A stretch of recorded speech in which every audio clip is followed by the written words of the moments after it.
the Hilliard Gates Sports Center. I'm Steve Florio, and I'm joined by Tim Heffron, and we're ready for some volleyball action where IPFW Mastodons are going to be taking on the #1 team in the nation, the Penn State Nittany Lions. IPFW is currently 7-3 and 1-2 in the MIVA, and Penn State is currently 10-1 and 4-0 in the EIVA. Well, Tim, we've got a big matchup tonight.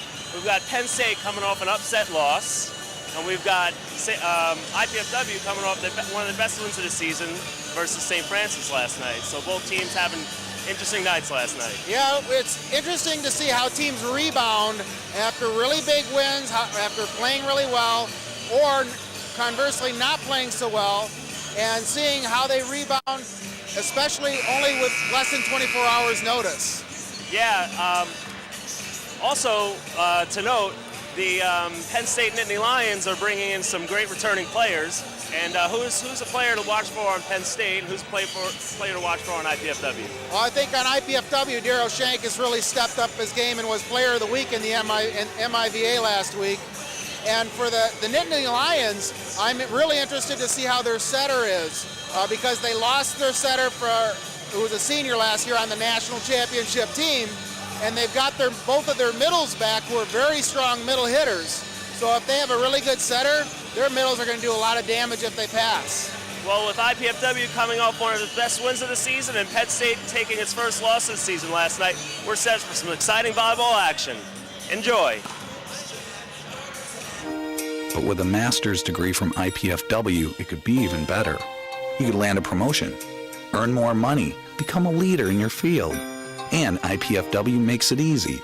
With affordable tuition, night and weekend classes, and more than 20 graduate programs from business to education to public affairs and more.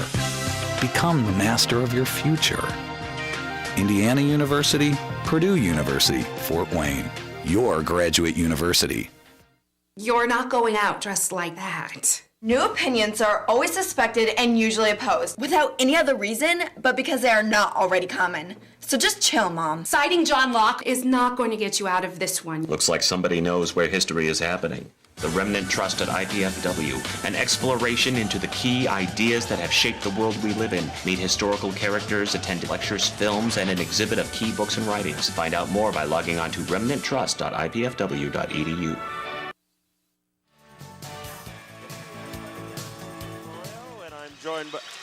I'm joined by Tim Heffron, and we're ready for some exciting volleyball action on the campus of IPFW at the Hilliard Gates Sports Center. We've got the IPFW Mastodons taking on the #1 ranked Penn State Nittany Lions. Our officials for tonight's match are Brian Himmelgarn and Tom Joseph. And in just a few minutes, we're going to be ready for some exciting volleyball action. We'll be right back after this. No, we won't. We've got introductions going on right now for tonight's match, and let me catch you up on the starting lineups. We'll start with Penn State. Starting for Penn State, you're going to have Dennis DeValle as libero, Eduardo Goas as the setter, Max Lipsitz as the middle hitter, William Price as the opposite, Max Holt as middle hitter, and Joe Sunder as an outside hitter, and Ryan Schweitzer is an opposite. They'll be coached, and you see there, by Coach Mark Pavlik.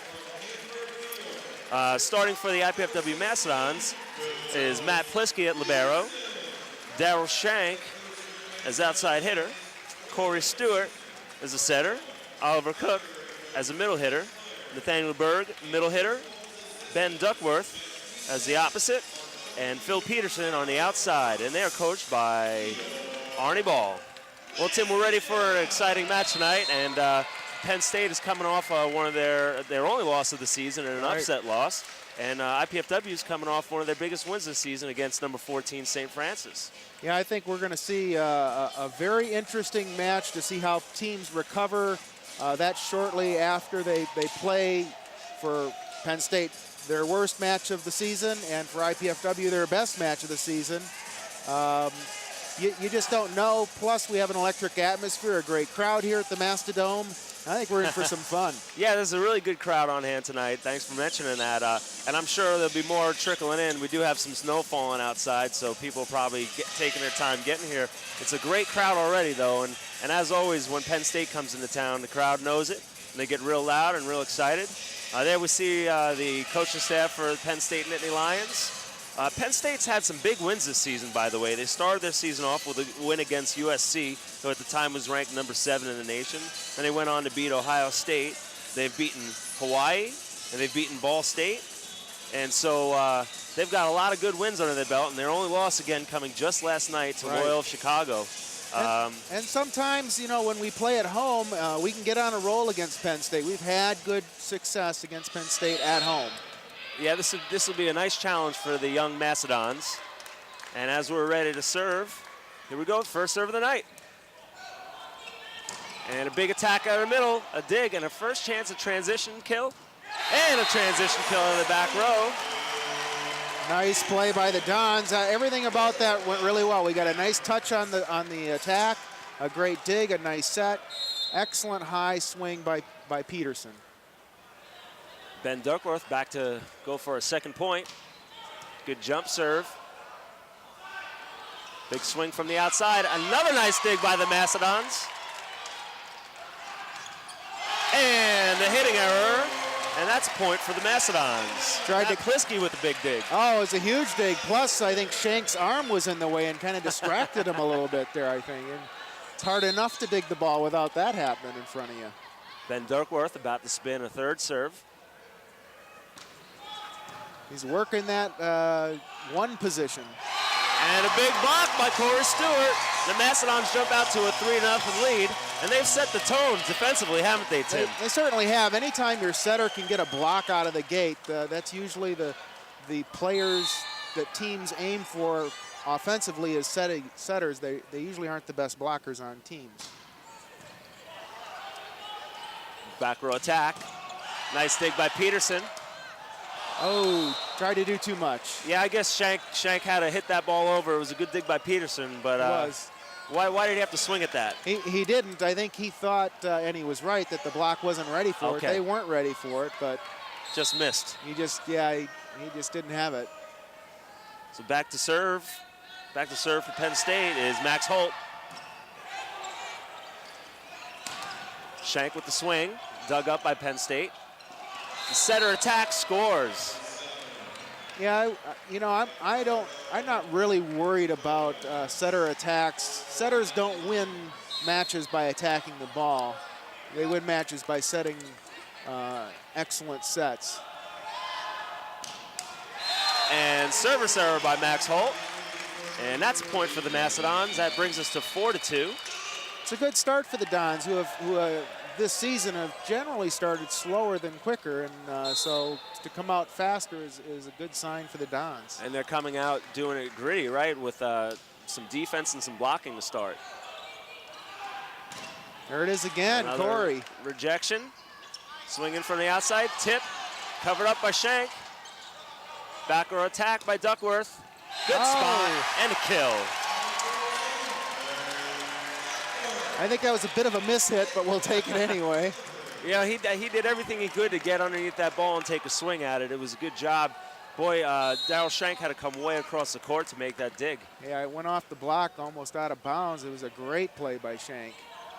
There it is again. And there's another setter attack and a point for Penn State. So we said that setter attacks don't win matches, but what does a setter attack do for the Nittany Lions? It freezes the block a little more and relieves the pressure on attackers as far as blocking goes. So that's the purpose in it. It's almost probably sort of like having a quarterback who can run the ball. Right. It's something else for the defense to worry about, right. Another option. Corey Stewart back to serve. 6-3 IPFW.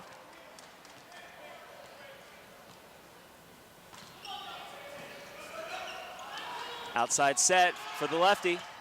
Passed up by Kliski. Swing by Nate Berg. Sort of a wild dig. Back row attack. Duckworth with a nice dig.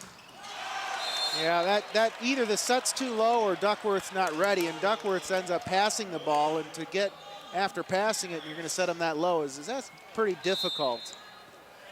Well, Penn State back to serve. Serving is William Price. and he serves it out, and that is a point for the Mastodons, and they hold on to that 3-point lead as it is 7-4, IPFW. I think there's no question that this is a competitive match, that we're not overmatched physically at all. It's all going to be mentally who can sustain their momentum as we move through this match. Good deep jump serve by Shank, and good connection in the middle between Max Lipsitz and Eduardo Goaz. Penn State's middles are very strong. They are, and they have a lot of experience too. They were a big part of that national championship team last year. Lipsitz with the jump serve. Stewart goes behind, and Peterson sneaks it down the line. Kill Mastodons. You know, you get a one-on-one like that, that's a hitter's dream, obviously.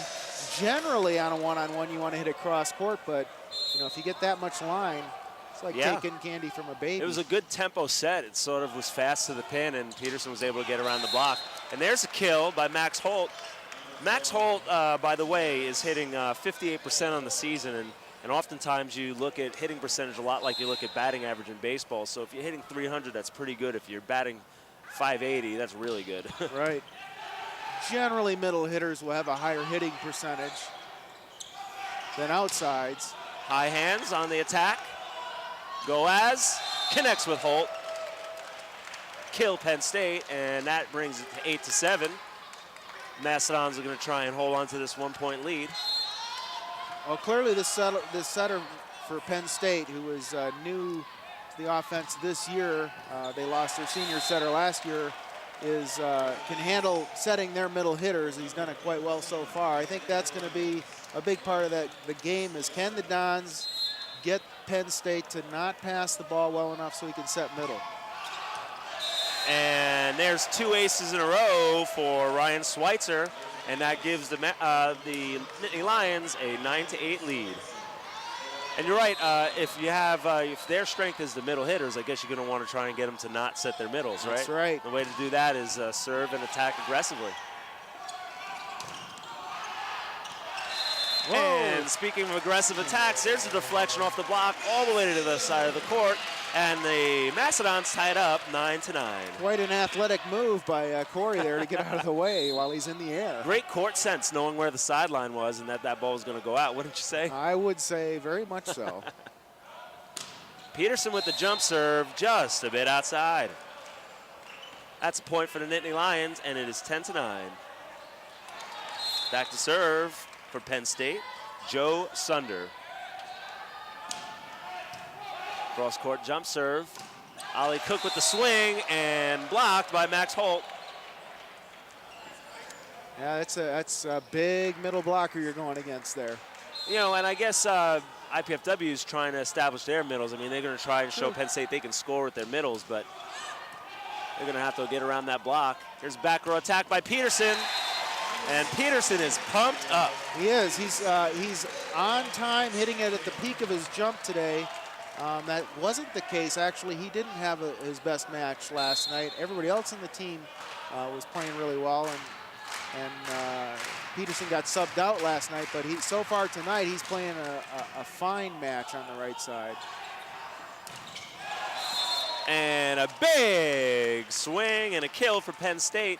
You know, you got to think, here you have a couple freshmen on the court, a couple sophomores on the court. You know, you got to think they're probably really excited to be playing a #1 team in the nation. And in some sense, they're sort of fearless, probably.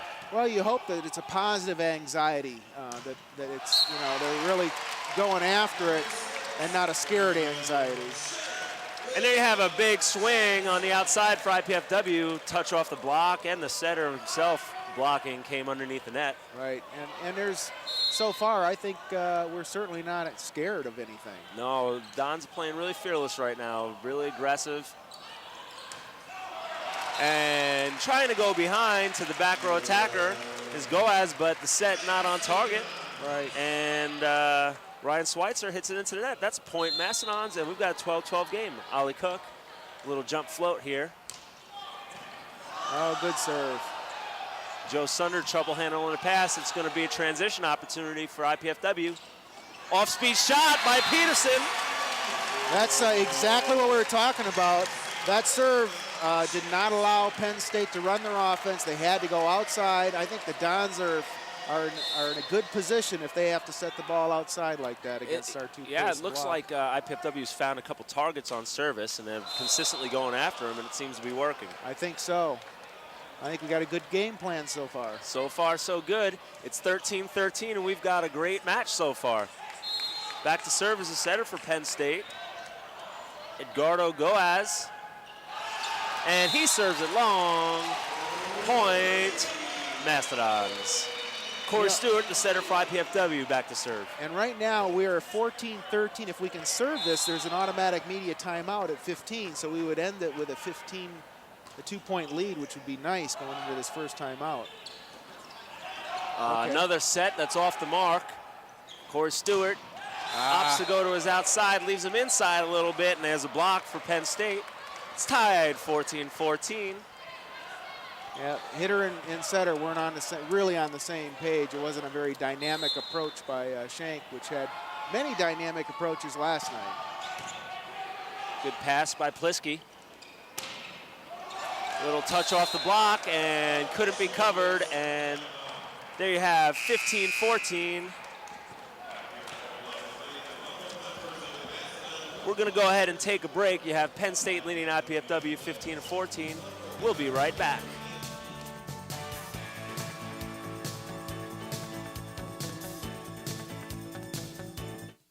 Excellence lives here in northeastern Indiana.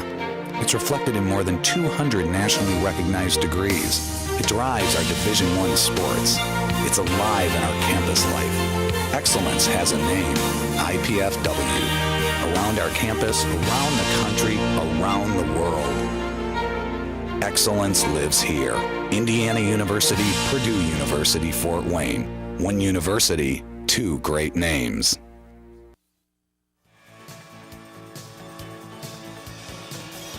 Welcome back to the IPFW Mastodome, as I like to call it.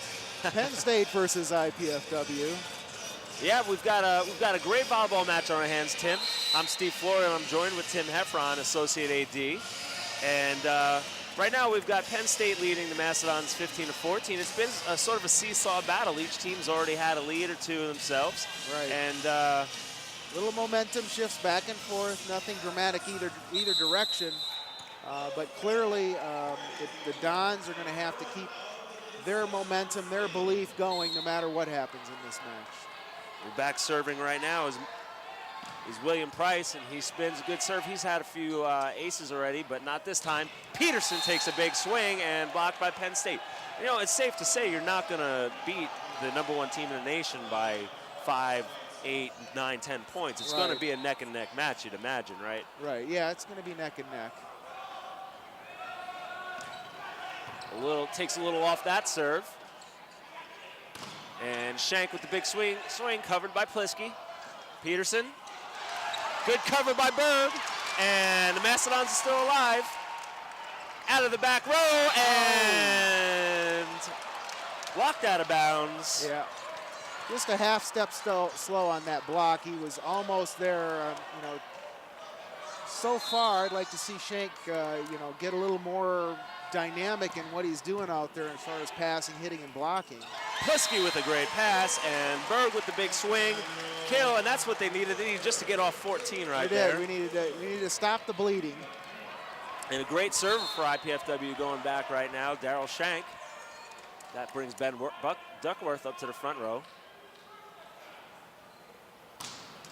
Yeah, Clips the net and out of bounds. Really struggling right now. He's not playing like he's was playing yesterday. He was just soaring all over the court.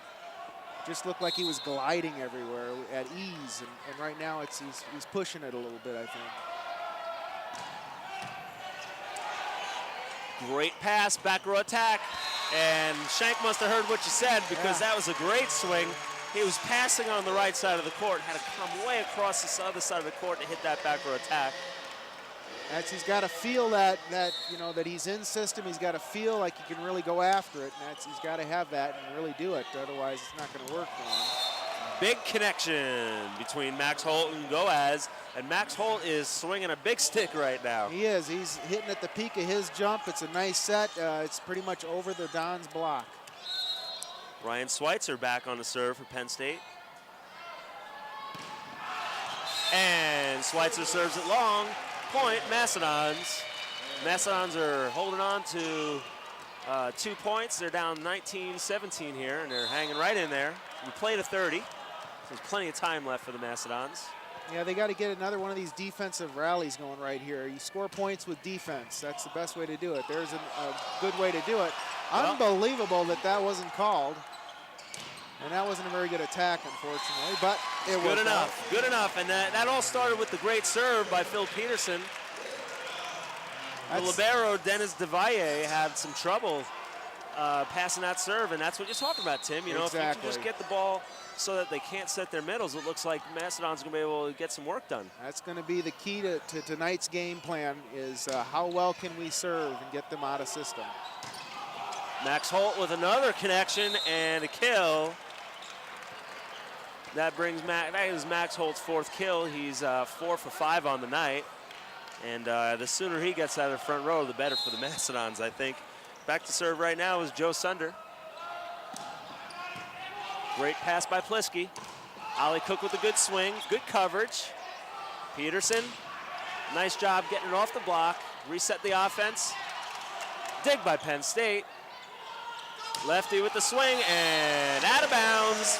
There's a space scrap that rally out, wouldn't you say? I did. I think it's certainly, this is unusual for the Dons against Penn State, but I think the longer the rally goes tonight, it's in the Dons' favor. I think we'll out-ball control them, and that's not necessarily been the case in the past. Well, the Dons have been playing some great defense this season, and so let's see if they can use that to their strength. Speaking of defense, none there as William Price blisters one cross court in between 2 defenders and gives Penn State back their 2-point lead. It is 21-19. Max Holt back to serve, and he's in the back row, which is a good thing for the Mastodons. Yeah. Max is serving. Tough serve. He's serving much better this year than he was last year. He really struggled a lot last year with his serve. Shank is doing a great job of getting high hands, and there you see it. He hits high hands and gets the ball to deflect way out of bounds. That's one way to get a kill, isn't it? It is. Shank takes what's given to him. If it's open, he'll sizzle the pits and hit it hard down low. If the block is there, he'll go off the hand. So he's a smart hitter. Ollie Cook serves Joe Sunder as he did last time around, but this time Sunder makes a good pass. Goaz makes a good set, and a big kill out of the middle again for Penn State. I'd say if they pass the ball perfectly, it looks like about 80% of the time they're going to the middle. Wow, that ball looked... It was as close as it gets, but he's got the best view, doesn't he? He certainly does. And the Mastodons will take it as it makes it a 1-point game again. And Corey Stewart back to serve. Let's see if they go after Joe Sunder again, number 17 for Penn State. And they do. He makes a dandy of a pass, though. And another good connection and a point. Matt Lipsitz, big kill for Penn State. And William Price back to serve. And that is 3 kills for Lipsitz, and Max Holt has 4 kills, so you've got 7 kills by the middle hitters for Penn State. Oh, big block by Penn State, Ben Duckworth. They were just sitting on that play. It was so obvious. They didn't even pay attention to Nate Berg at all, and just waited and held off and waited for that play to happen. So they had that scouted well, and Corey's got to do a better job of choosing who he's going to set in what situation. Well, Coach Ball has taken a timeout, and speaking of Coach Ball, we've got the Arnie Ball Show. Get the inside set on the hard-hitting, high-flying IPFW men's volleyball program each Wednesday and Thursday on College Access Television. Coach Arnie Ball and Coach Mark Franke bring you scores and highlights. They talk about the matches, talk about the competition. They'll introduce you to a player or a guest. It's the Arnie Ball Show, Wednesdays at 6 p.m. and Thursdays at 7:30 p.m. on College Access Television. Well, Coach Ball has had quite a few words for our setter, Corey Stewart, over the break here, and rightfully so. Corey really has to be smart with where he sets the ball in what situations. I mean, that's what that's the difference between great setters and good setters, is getting the one-on-one, getting the defense on their heels. And right now, Penn State's defense is really not on their heels yet. Yeah, so, I mean, Corey is certainly putting up a hittable ball. He's putting up a very quality set. So what we're talking about is set choices, who he sets and when he sets them. Right. Maybe mixing it up a little, maybe changing the changing it around. We'll see what happens out of this timeout. Plisky with the pass. And another kill off the block for Darryl Shank. And, if that's the way he's got to do it tonight, we'll take it. That's right. That's exactly what he has to do in that situation. We were out of system. We didn't have a middle attack, and so they had a nice block up, and you got to go high. And there's no way Penn State can take a ball that deflects off the block and flies all the way out of bounds, huh? That's right. Another pass by Penn State and another connection by the middles. And I'm starting to think that one of the reasons the middles are so good for Penn State is their ball control is really very good. So far, when they pass that ball like that well, it's pretty much unstoppable. We may have to go to a commit blocking system in the middle pretty soon. Well, I wanted to ask you, when you say commit blocking system, what do you mean? And there's a big kill for Ben Duckworth off the head of the right side blocker, and IPFW pulls within 2. It is 25-23. So commit blocking, for example, right now IPFW is serving. Right. What would they be doing here with commit blocking? In the commit block system, on the middle, our middle blocker would jump with their middle hitter no matter what the setter does. Well, it looks like Penn State's going to have to force our hand to do that. Oh, what a great block by Duckworth. Duckworth with the big block. And that brings it to a one-point game. That was a big swing by Ryan Schweitzer, the lefty, but Duckworth was set inside on that. He knew to expect the lefty and put him right down. And this ball's going to the middle if they get a good pass. Yeah, they're going to look for Max Holt to do what he's done all night, and that's get another kill, and he does. In a read, right now we look more like a read blocking system. We wait to see where the setter sets the ball, and then we go block it. And I guess that's what running your middles over and over again successfully just forces you to have to commit. You'd like not to commit, but... Yeah, you'd rather read, but if you got to commit, you got to commit. Well, speaking of committing, let's see if we can get Phil Peterson. Tried to go down the line. Goes for hands, but he couldn't. And blocked down, and it's a timeout by Coach Ball. The score is 27-24, Penn State. Mastodons are hanging in there, but if they want to act, they're going to have to act quick. So Coach Ball takes time out. And what do you think Coach Ball's going to be talking to his team about right now, Tim?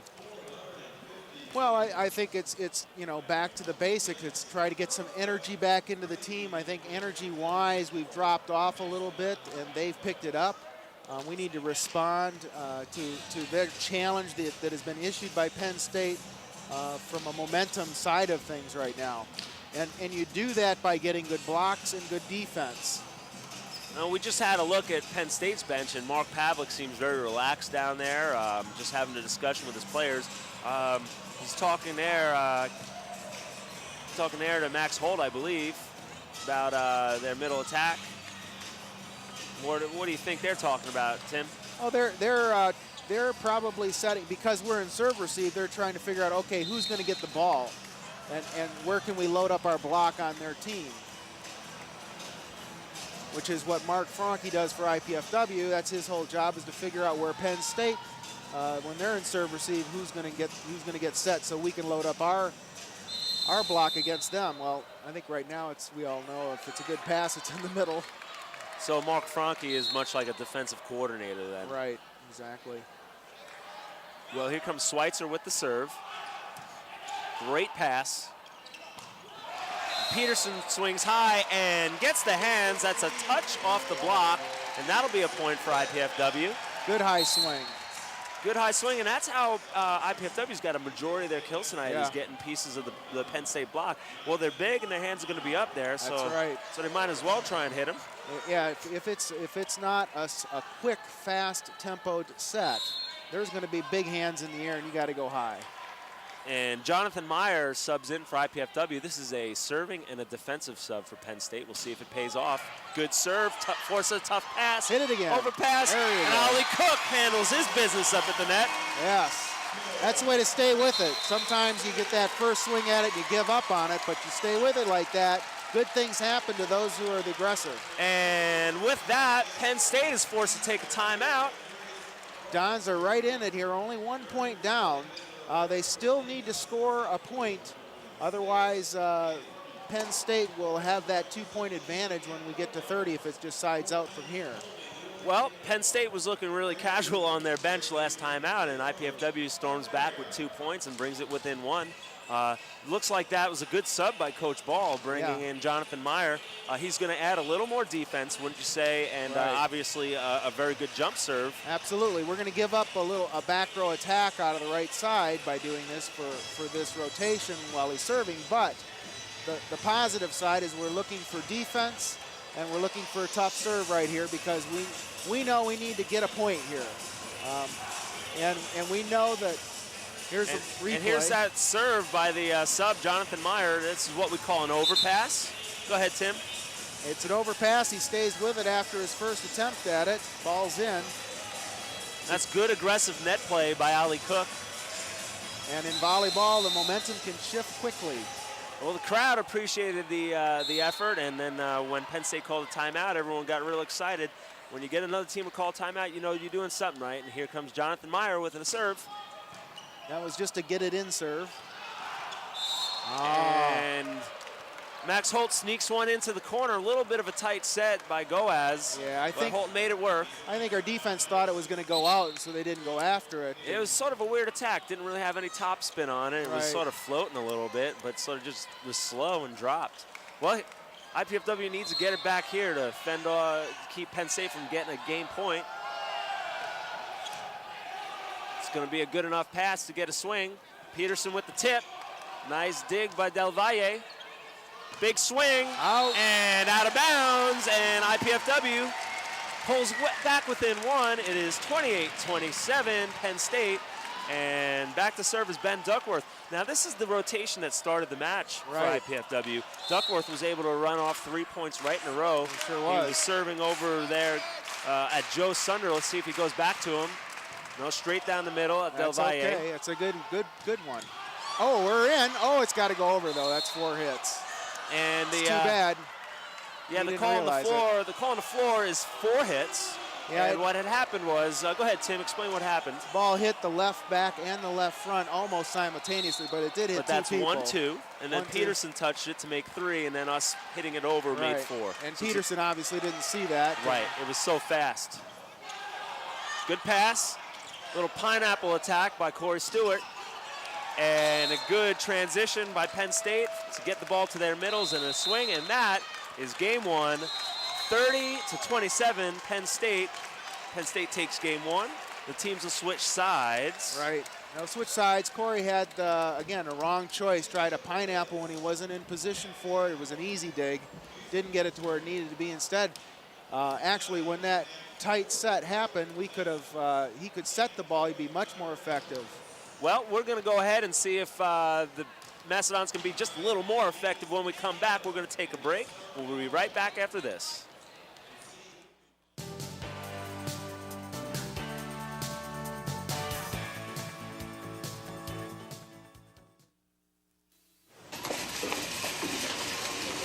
This isn't mine. Men often oppose a thing merely because they've had no agency in planning it, or because it may have been planned by those whom they dislike. Looks like somebody knows where history is happening. The Remnant Trust at IPFW. It's an exploration of the great ideas that have shaped the world we live in. Meet historical characters, attend lectures, films, and an exhibit of more than 50 key books and writings. So, will that be paper or plastic? Log on to remnanttrust.ipfw.edu. What do college students want? That's a question we'll explore on the next edition of IPFW Up Close, when results of a recent undergraduate student survey are discussed. Most people are aware of the movie images of martial arts, but did you know there is real art in martial arts? We'll show you some examples. And we'll learn about IPFW's Japanese Saturday School, all on the next edition of IPFW Up Close, Sundays at noon on College Access Television. Do you have everything you need? Paper, pencils? We only ask that you do your best. And make you a snack.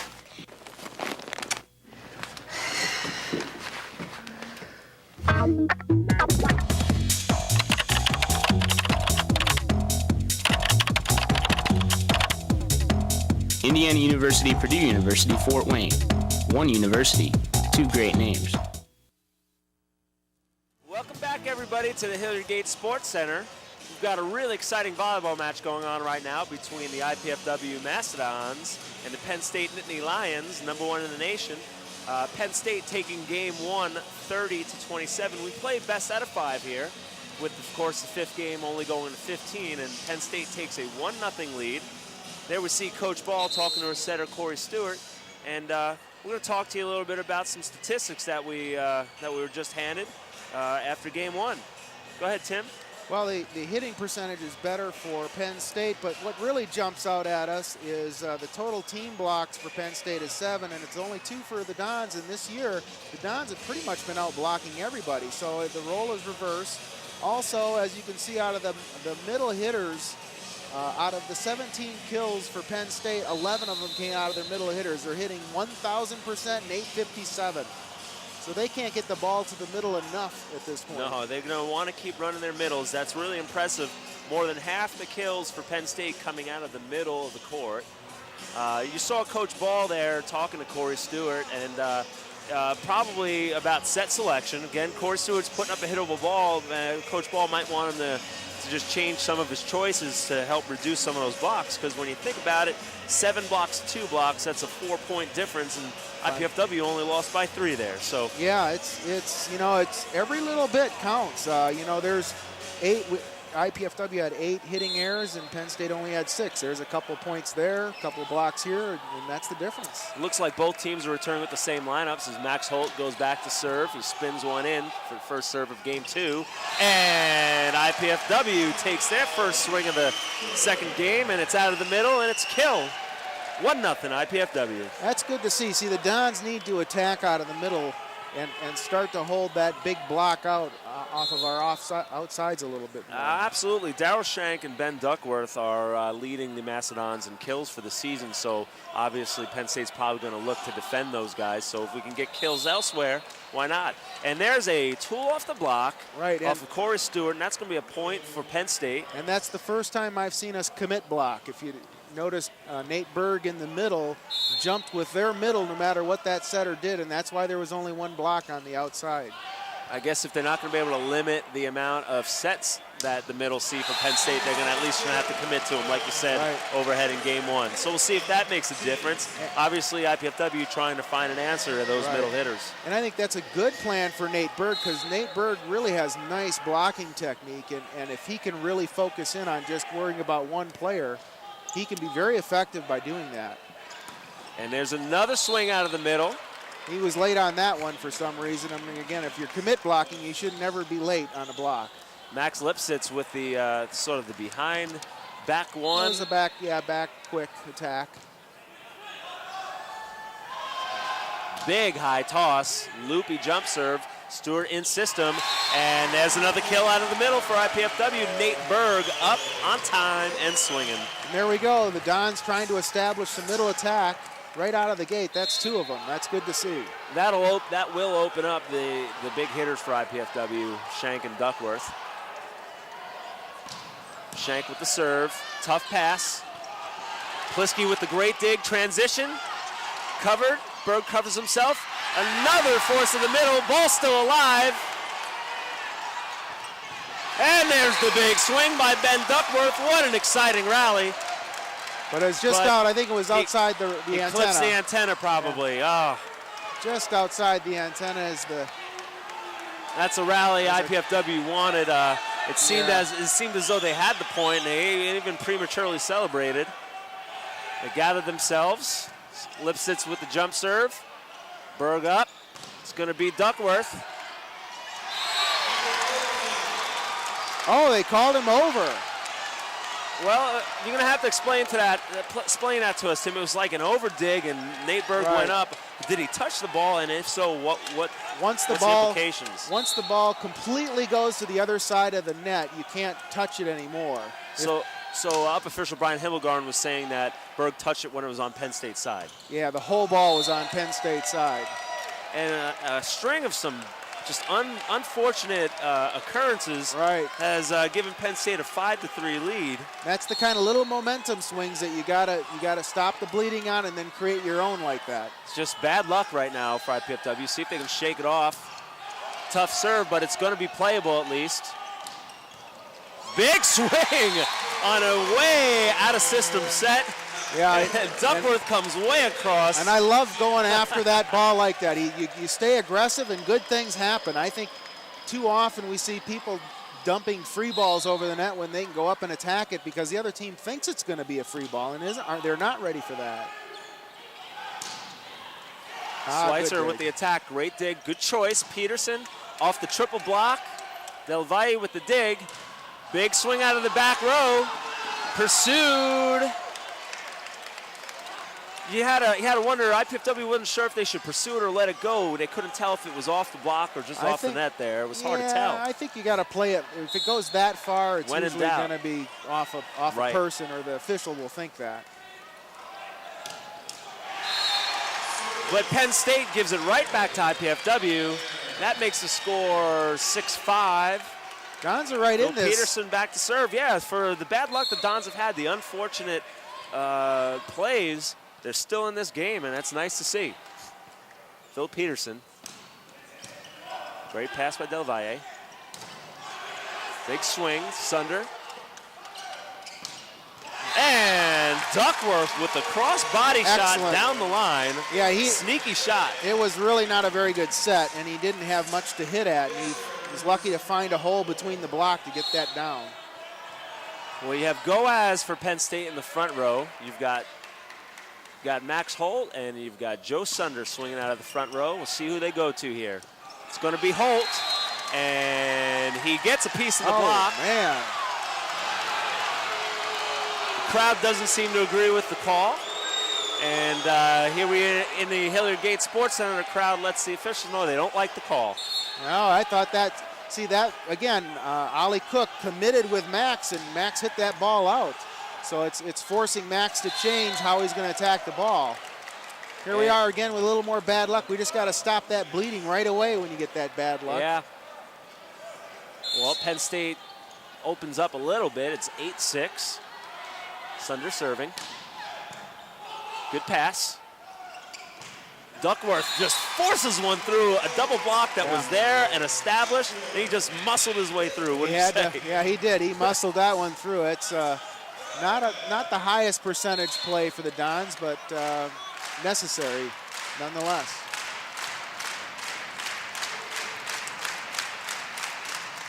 Great serve. Duckworth has picked up his intensity a little bit. He got a piece of that. Are they going to be able to get to it? No. That's a point, Penn State. But IPFW continues to show that they're going to play gritty and tough, and they're going to try for everything. Yep, you got to have that intensity. Even if you don't get the point, the effort that you put out towards that play is contagious. Yeah, like you said, it's a momentum thing. So if they keep putting that effort out, eventually they're going to grab the momentum. Holt spins a little loopy jump serve. Inside set, gets it inside of Lipsitz. Shank with the big cross-court kill. It's a tricky little set right there. It's kind of dangerous against the tall block, though. I'm not sure I would run that too often. Ollie Cook back to serve.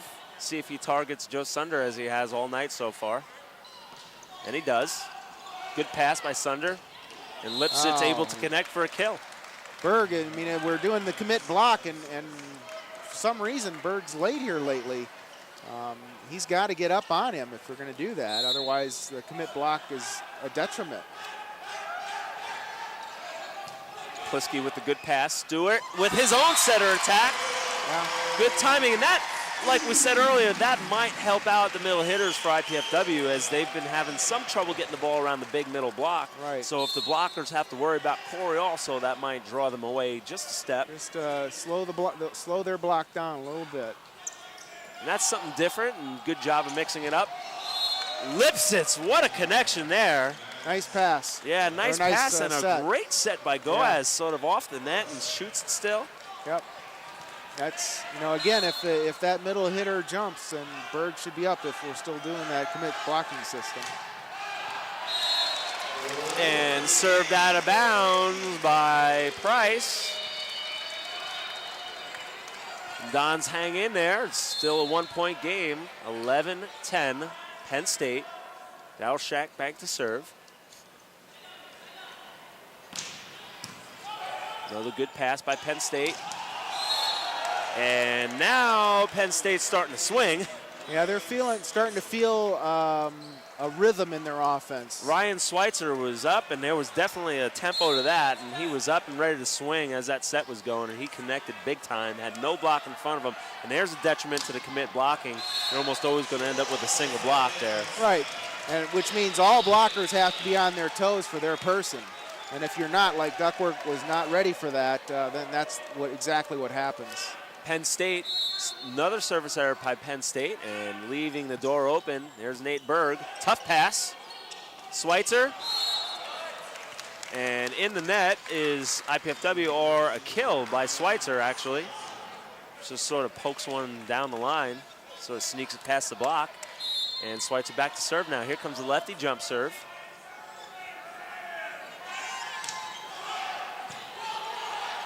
Stewart, Cook.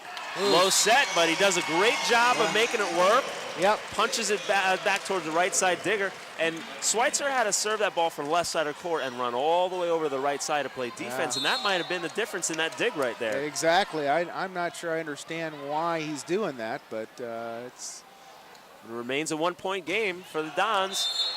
And Peterson sort of just sails it a little long, and that makes it 14-12. Sunder back to serve. IPFW very much in this game and fighting very hard. Tough pass, gonna have to block. And Stewart almost comes up with the big block. That would have been a great play here. Would have gotten the crowd off their feet, almost. That's the kind of momentum change you'd like to get as a setter block. Well, we've got a 15-12 game, another close one. IPFW hanging right in there with #1 in the nation, Penn State, and we're going to go to break and see what happens when we come back. We'll be right back.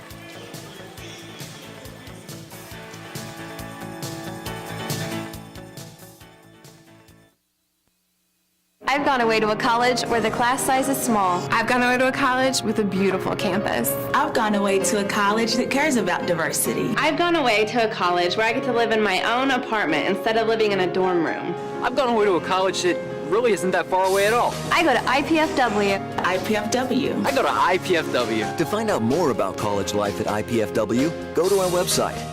Indiana University, Purdue University, Fort Wayne. One university, two great names.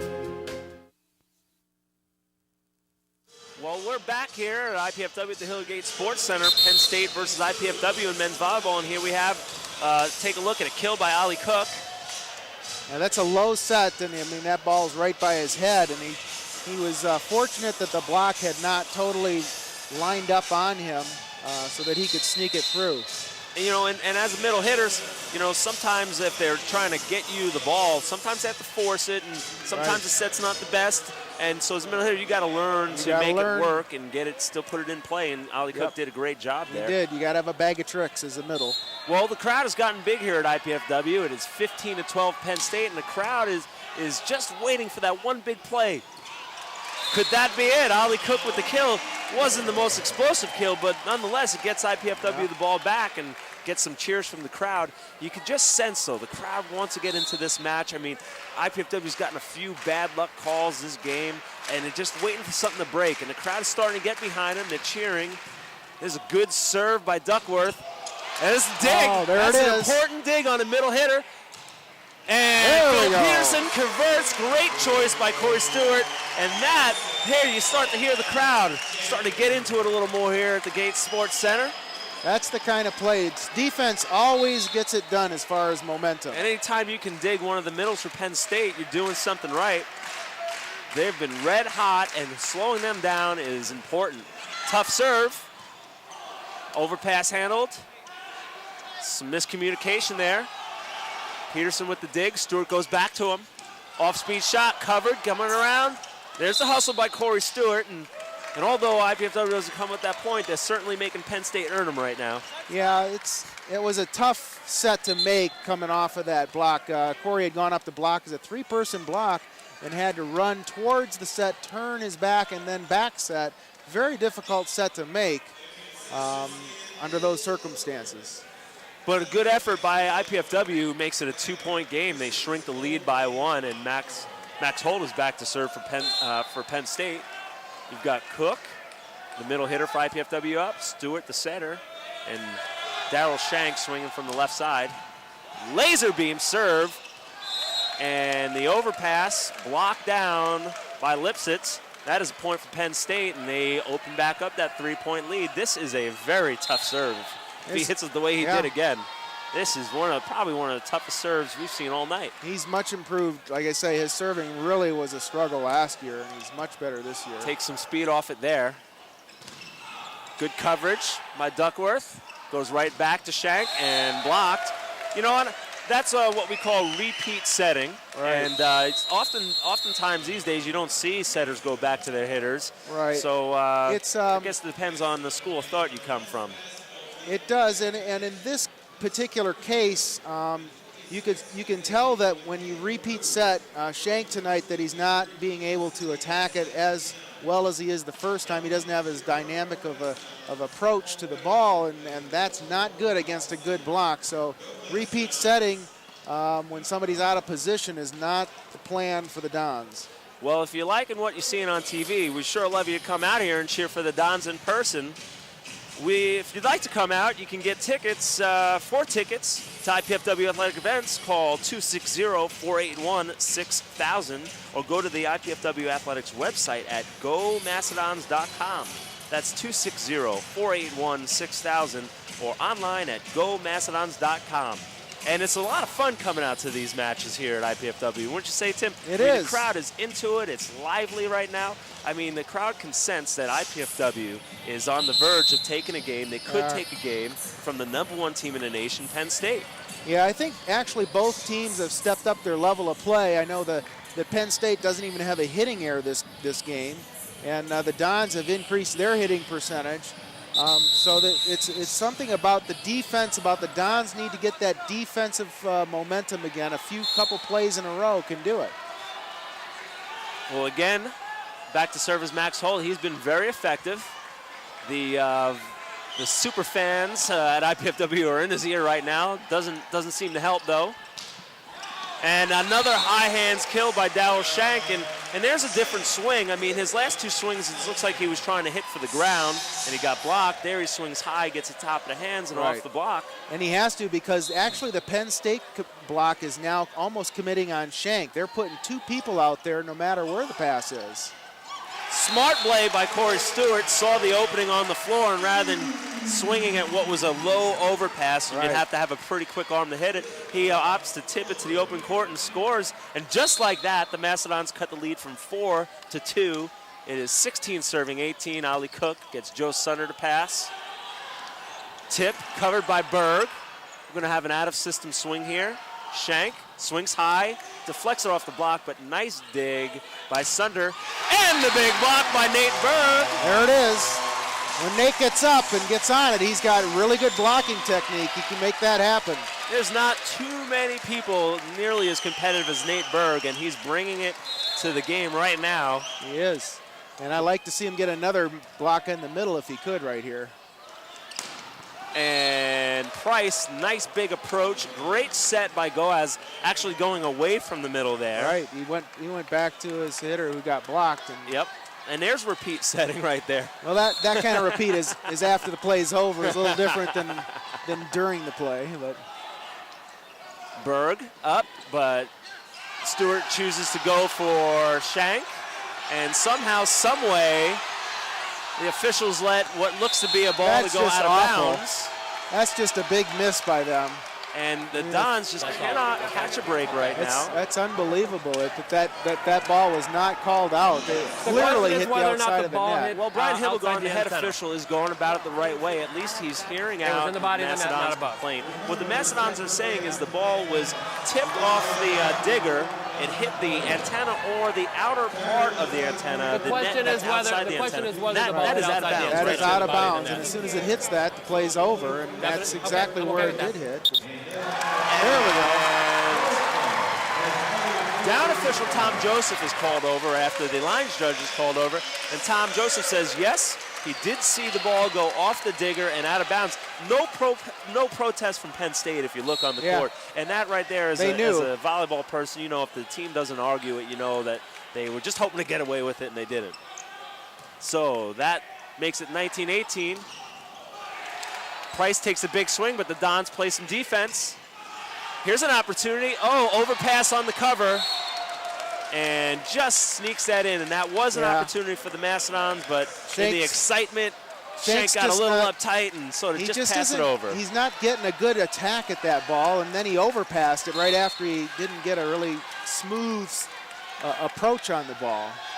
Big high toss, but Price serves it out and gives it right back, and it is a one-point game. It's 19 serving 20, and the Dons are looking to tie it up. Very good server, Daryl Shank back. There's so many ways to help your team in volleyball. Shank just made an overpass, but see if he can come back and help his team out with a great serve right here. And he does a high, deep serve, causes some trouble, but Goaz still able to get the ball to Lipsitz, and he pops it into the deep corner for a point, and it is 21-19. Dons just need you can feel it, like the crowd just can feel it. They can just get right over that hump. Yeah, they're so close. Peterson puts it into the middle of the court. The defense was spread wide, and Peterson finds a spot. 21-20 again, and here we have Mike Marisi in. This is a defensive sub. See if Instead of having Nate Berg go in with his little jump float and then play defense, you've got Mike Marisi, who has been known to wear the libero jersey himself. He serves one and see if he can make a dig here. Well, we're going to have a touch on the block. They're going to reset their offense. Penn State swing out of the back row. Great in-system set there. Quick tempo and a kill for Penn State. So the defensive sub this time doesn't work, but you know, it's the way it goes in men's volleyball, of course. Yeah, and Mike has been known to get that spark by getting the dig, and when he gets that, it's infectious. Good pass by Duckworth. Ollie Cook tries to change up with the tip, causes a little confusion. Great dig. Cook has to make the set, and Duckworth punches it through a three-person block and brings the Dons back within one again. And here we have another defensive sub, and this worked again for Coach Ball last time. J.J. Meyer back to make a serve.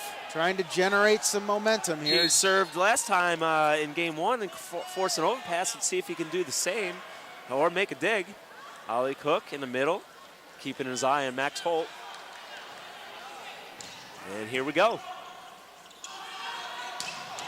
And punching one down the line, and now Penn State is not going to the middles as much as they were earlier on, and that's the whole establishing the middle. Right, they established the middle there, and I don't think they felt like they could set middle in that particular play because it wasn't totally in system, but they are starting to spread it a little more near the end of the game. And Joe Sunders finds a line there. Another great pass by Duckworth, who's having a great ball control match. Wild dig. Run down by Max Holt, tips the light as he tries to play it back in, changes it, and that's going to be a point for IPFW. Yeah, I'm not sure what happened on Penn State's side. I think everybody saw it go up in the air and figured somebody else was going to get it. And I do believe it hit the light and changed his course just enough to misdirect Penn State. That was a really high second ball by Max Holt. Duckworth, good serve. Sunder has trouble with it. Price, and just gets it to nick the line. Man, that's an inch right there. Yeah, I'm not sure. Give him an inch. You know, that was the kind of the serve that you want because it took them out of their offense. They couldn't run middle, and yet Ollie couldn't get out to the outside for some reason. Well, Max Holt back to serve for Penn State now. He caused a lot of trouble last time he was back there. Let's see if he does again. Another really aggressive serve right off the bat. Oh, what a great shot. To do that kind of angle against a three-person block takes a lot of skill. Yeah, very much so. And Daryl Shank doesn't hit it extremely hard, but hits it right in the right spot. Really good. Around the three-person block. Yep, that's an example of a smart hitter, taking what he's given.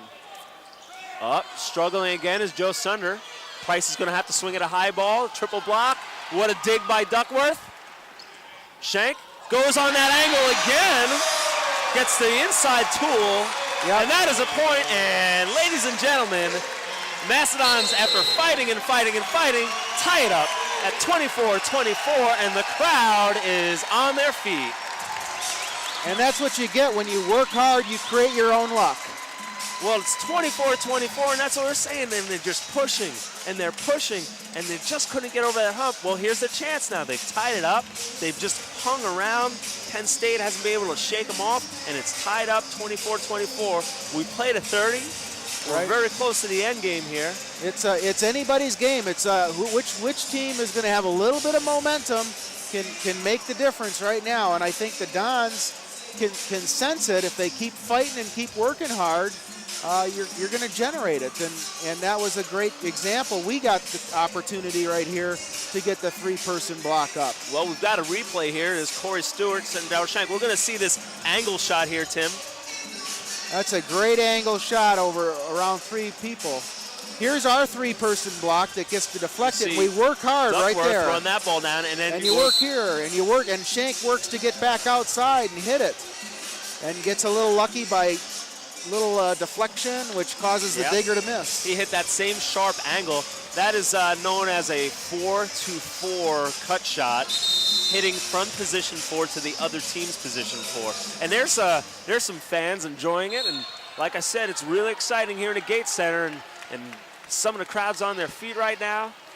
Ali Cook goes back to serve to take the lead. Tough pass.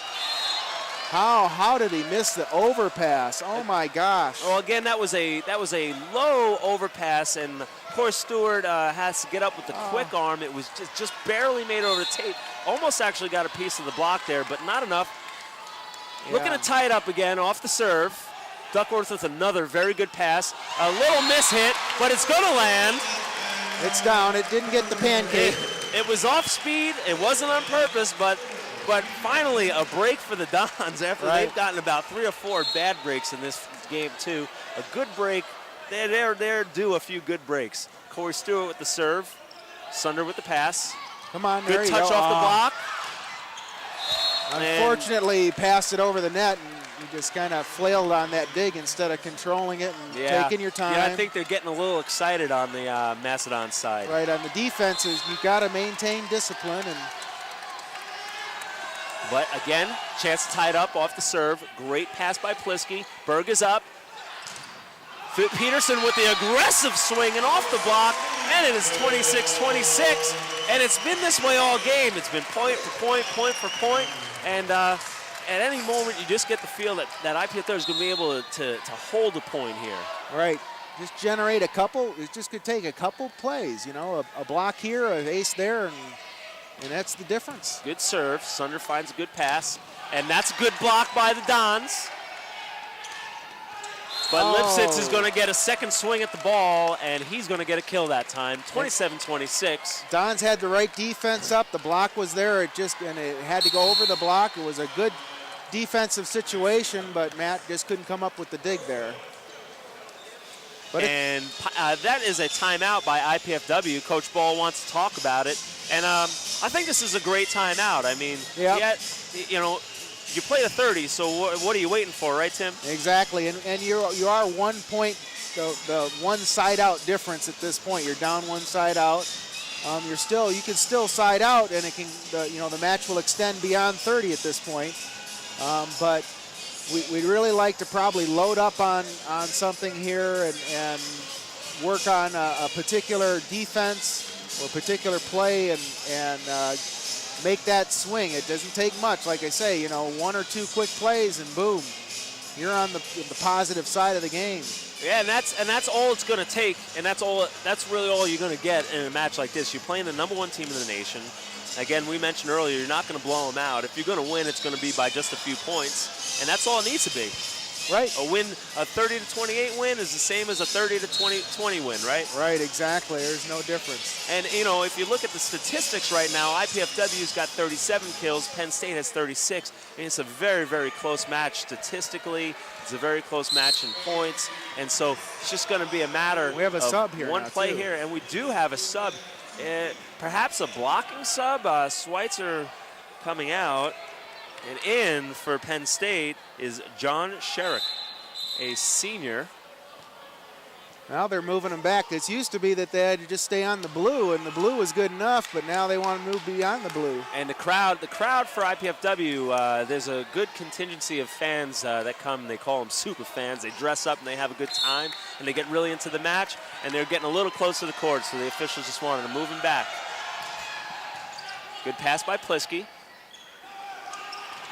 And a touch off the block, off the sub. Sherrick gets the block.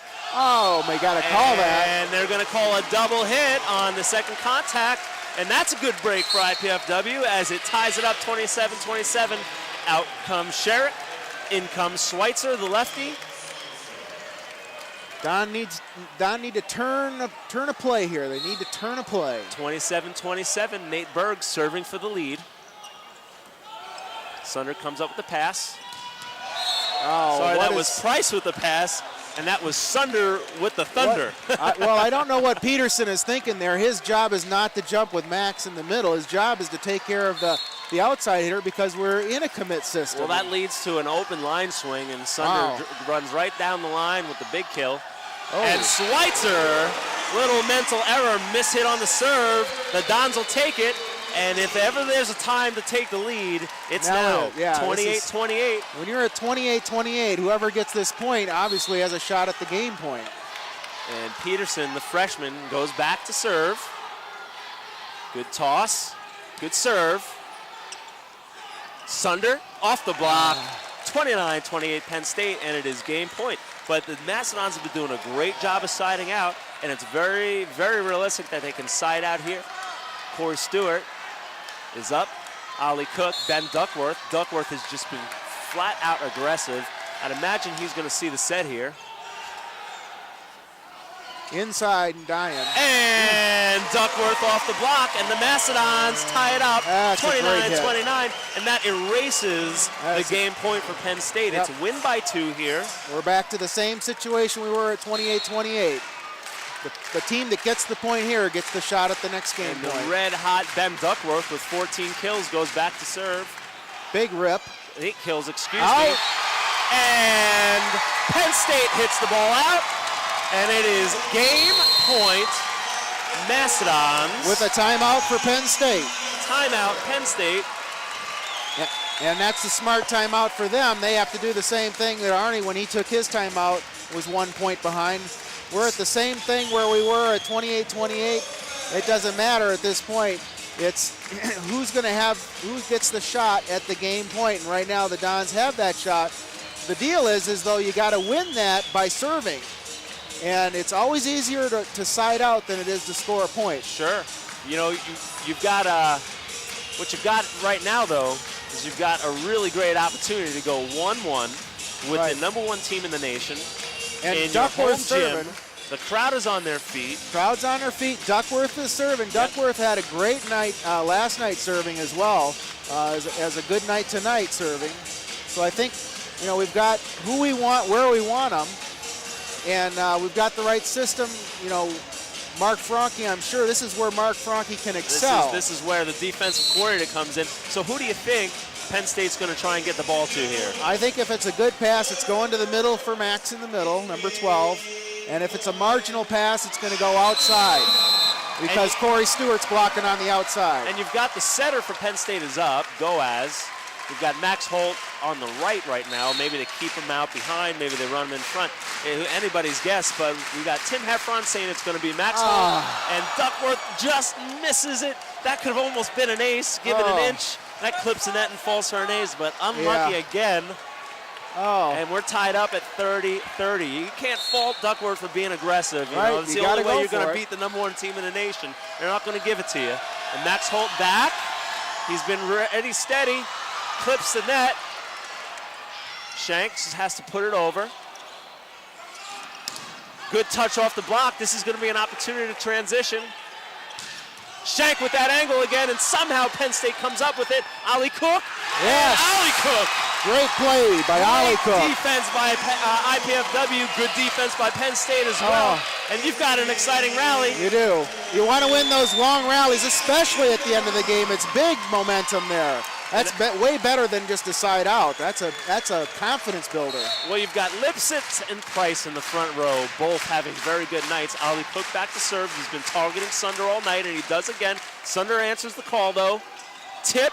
Here's an opportunity. Can they transition? Stewart has to force a set. Peterson with the off-speed shot. Lipsitz blocked by Berg. Big angle and out of bounds. IPFW takes game 2. 32-30. They'll head to the locker room, all tied up, 1-1. The crowd is on their feet, and we've got a volleyball match on our hands here at the Hilliard Sports Center. And Penn State's not happy about losing that one. We're going to go to break. We'll be right back with more exciting volleyball action. Stay with us. We got a long night ahead of us.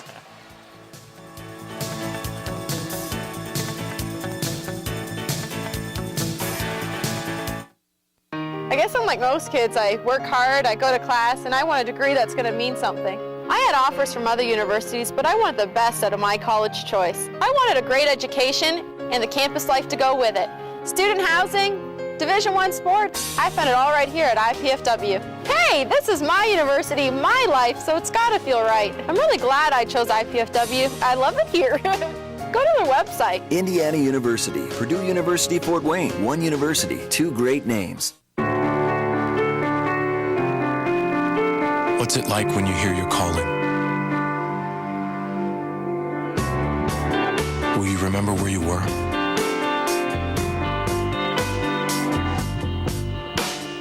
Will you ignore it? Or will you listen?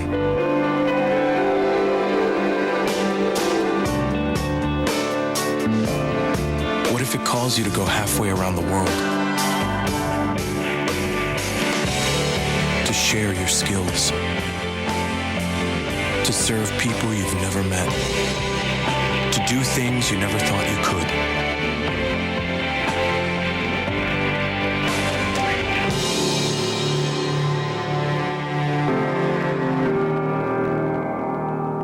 Peace Corps, life is calling. How far will you go?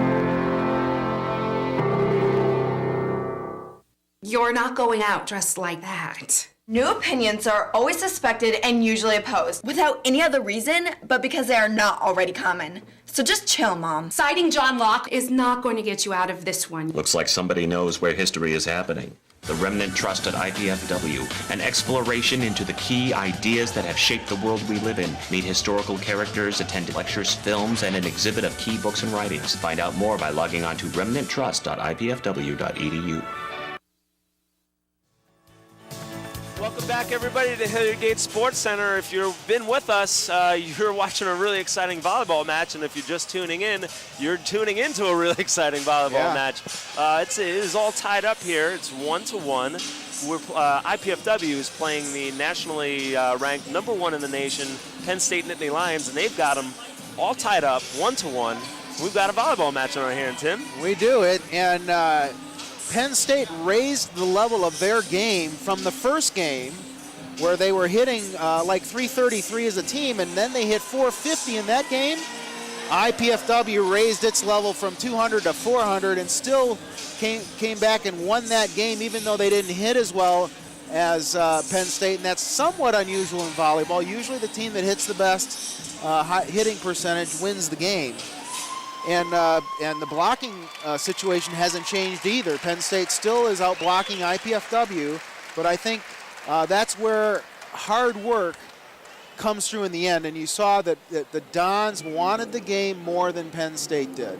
Oh, absolutely. And we talked about it. Even in some points that they lost, they were hustling during those lost points. And like you said, that just creates more energy on your side. Right. It's infectious. Your team buys into it. It's contagious. You're going to end up winning more of those points than when you lose them. Exactly. You want to stay aggressive. With any kind of net play, you want to stay aggressive.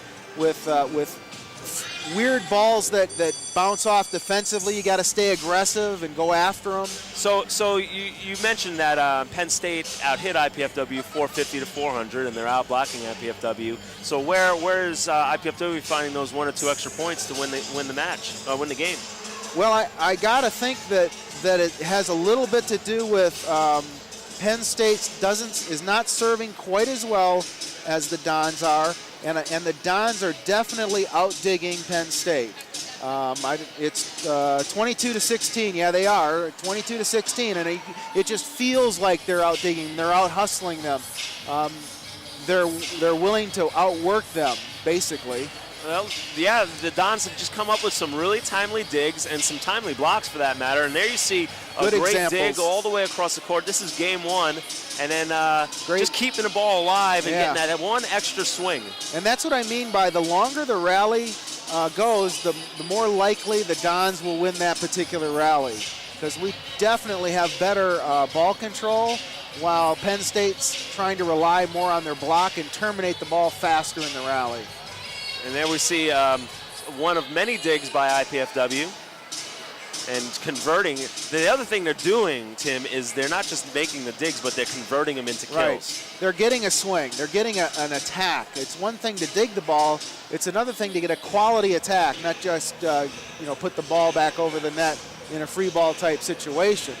The more you can do that, the better your chances are. That is in essence volleyball. It's how tough can you serve. And how good is your block, and then what are you willing to do with your dig? And right there, you see that was an aggressive attempt. We really liked that one when it happened the first time, off of a dig. And so we had some great replays there, and I really think they showcased the Dons playing great defense and transitioning the defense into a really effective attack. Yep. And we've got some statistics here on the match right now. And there you see it. IPFW actually has 39 kills to Penn State's 38. The hitting percentage on the match for both games so far, Penn State is out-hitting them 39% to 31%. And again, we like to look at hitting percentage in terms of the same as baseball. 300 is good, so 39 is very good, 31 is very good. So both teams very good offensively. Penn State's got 2 aces, IPFW has 0. They have 34 assists to 37. And then blocks favoring Penn State 10 to 3, but digs favoring IPFW 22 to 16. And digs create emotion. Digs are what get the crowd into it. And it's extending the rally, as you mentioned, Tim. The more digs they make, the longer the rally is going to go, and then, according to you, that's going to give the Dons the edge in those rallies. I think so. Well, we're about ready to resume play here at the Hilly Gate Sports Center in just about 3 minutes. So we're going to go ahead, we're going to take a break, and we'll be back with some more exciting volleyball action.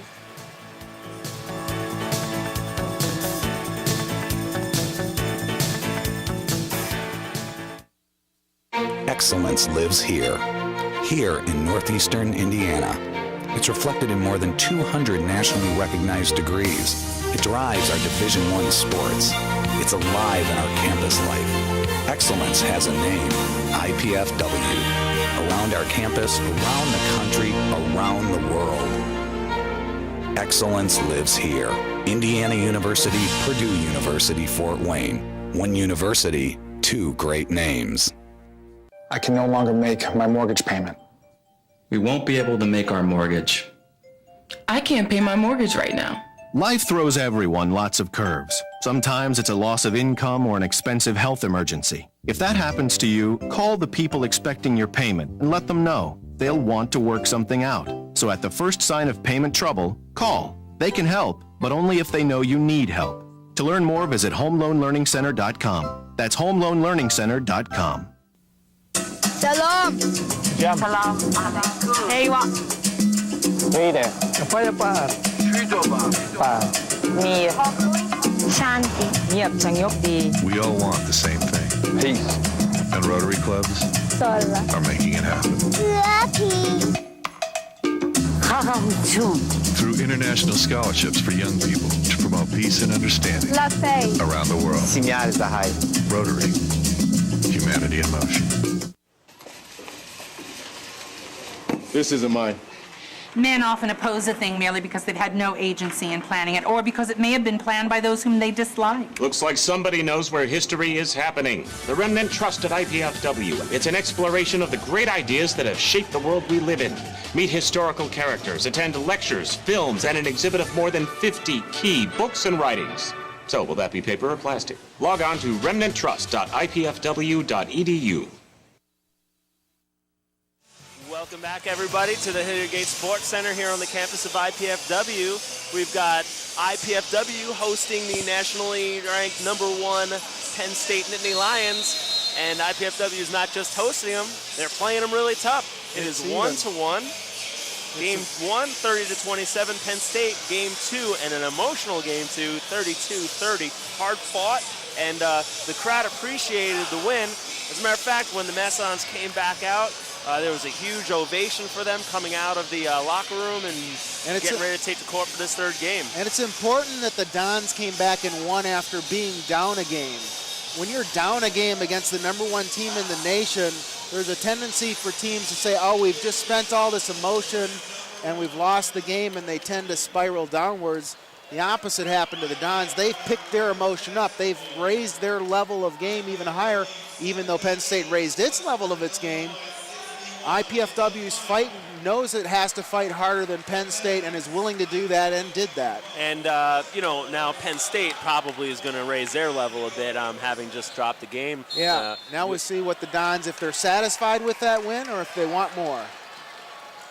And we'll see as Ben Duckworth gets game 3 started. Sunder with the pass. Big connection by Max Holt. Good hustle, and that's the hustle we're talking about. See if he gains him a point. Tough overpass. That's it, he's in the net. Oh, he called a lift. And a lift called on the setter, Goaz. A lift. Can you explain the call there, Tim? The lift is you can't throw the ball, basically, and he's saying he threw the ball over the net. He's saying it sort of like came to rest. Yeah, it came to rest in his hand, he threw it. I mean, that was more like a blocking motion than it was a lifting motion. And well, there you have it, though. I mean, there's the hard work right there. It wasn't the prettiest point. Exactly. But the Dons hustle with all they have to keep the ball alive, and they get a break. Yeah, that's a great break right there, and they earned it. And that's what hard work does. It gets you some good luck, doesn't it? Yep. Back set.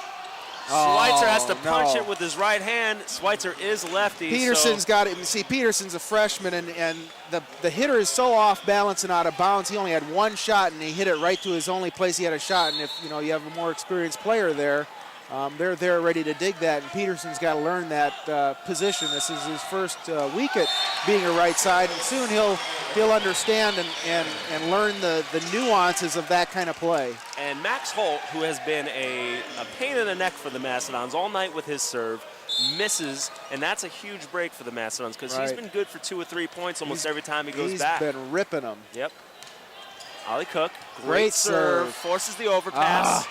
And Darryl Shank, again, Penn State's really good at overpass, I think, because they're really low. They're low and hard. Just like sneaking over the net. It's not like a big high one that you have time to gather your feet and swing on. So Mastodons have to be quick about punching over, and they get the point. Ollie Cook, see if he can drop another short serve in, and he does. Very good serve. And big a good block by Berg. There we go. That's the kind of commit block you got to get up on him. And with Penn State's middles taking some big swings all night, to stop them once or twice could make the difference in this game. I think so, and I think we answered the question on whether or not the Dons are hungry to continue on or not. Well, we've got a timeout here by Penn State, and they want to talk about it. This is certainly not the way Coach Mark Pavick wanted his team come out. So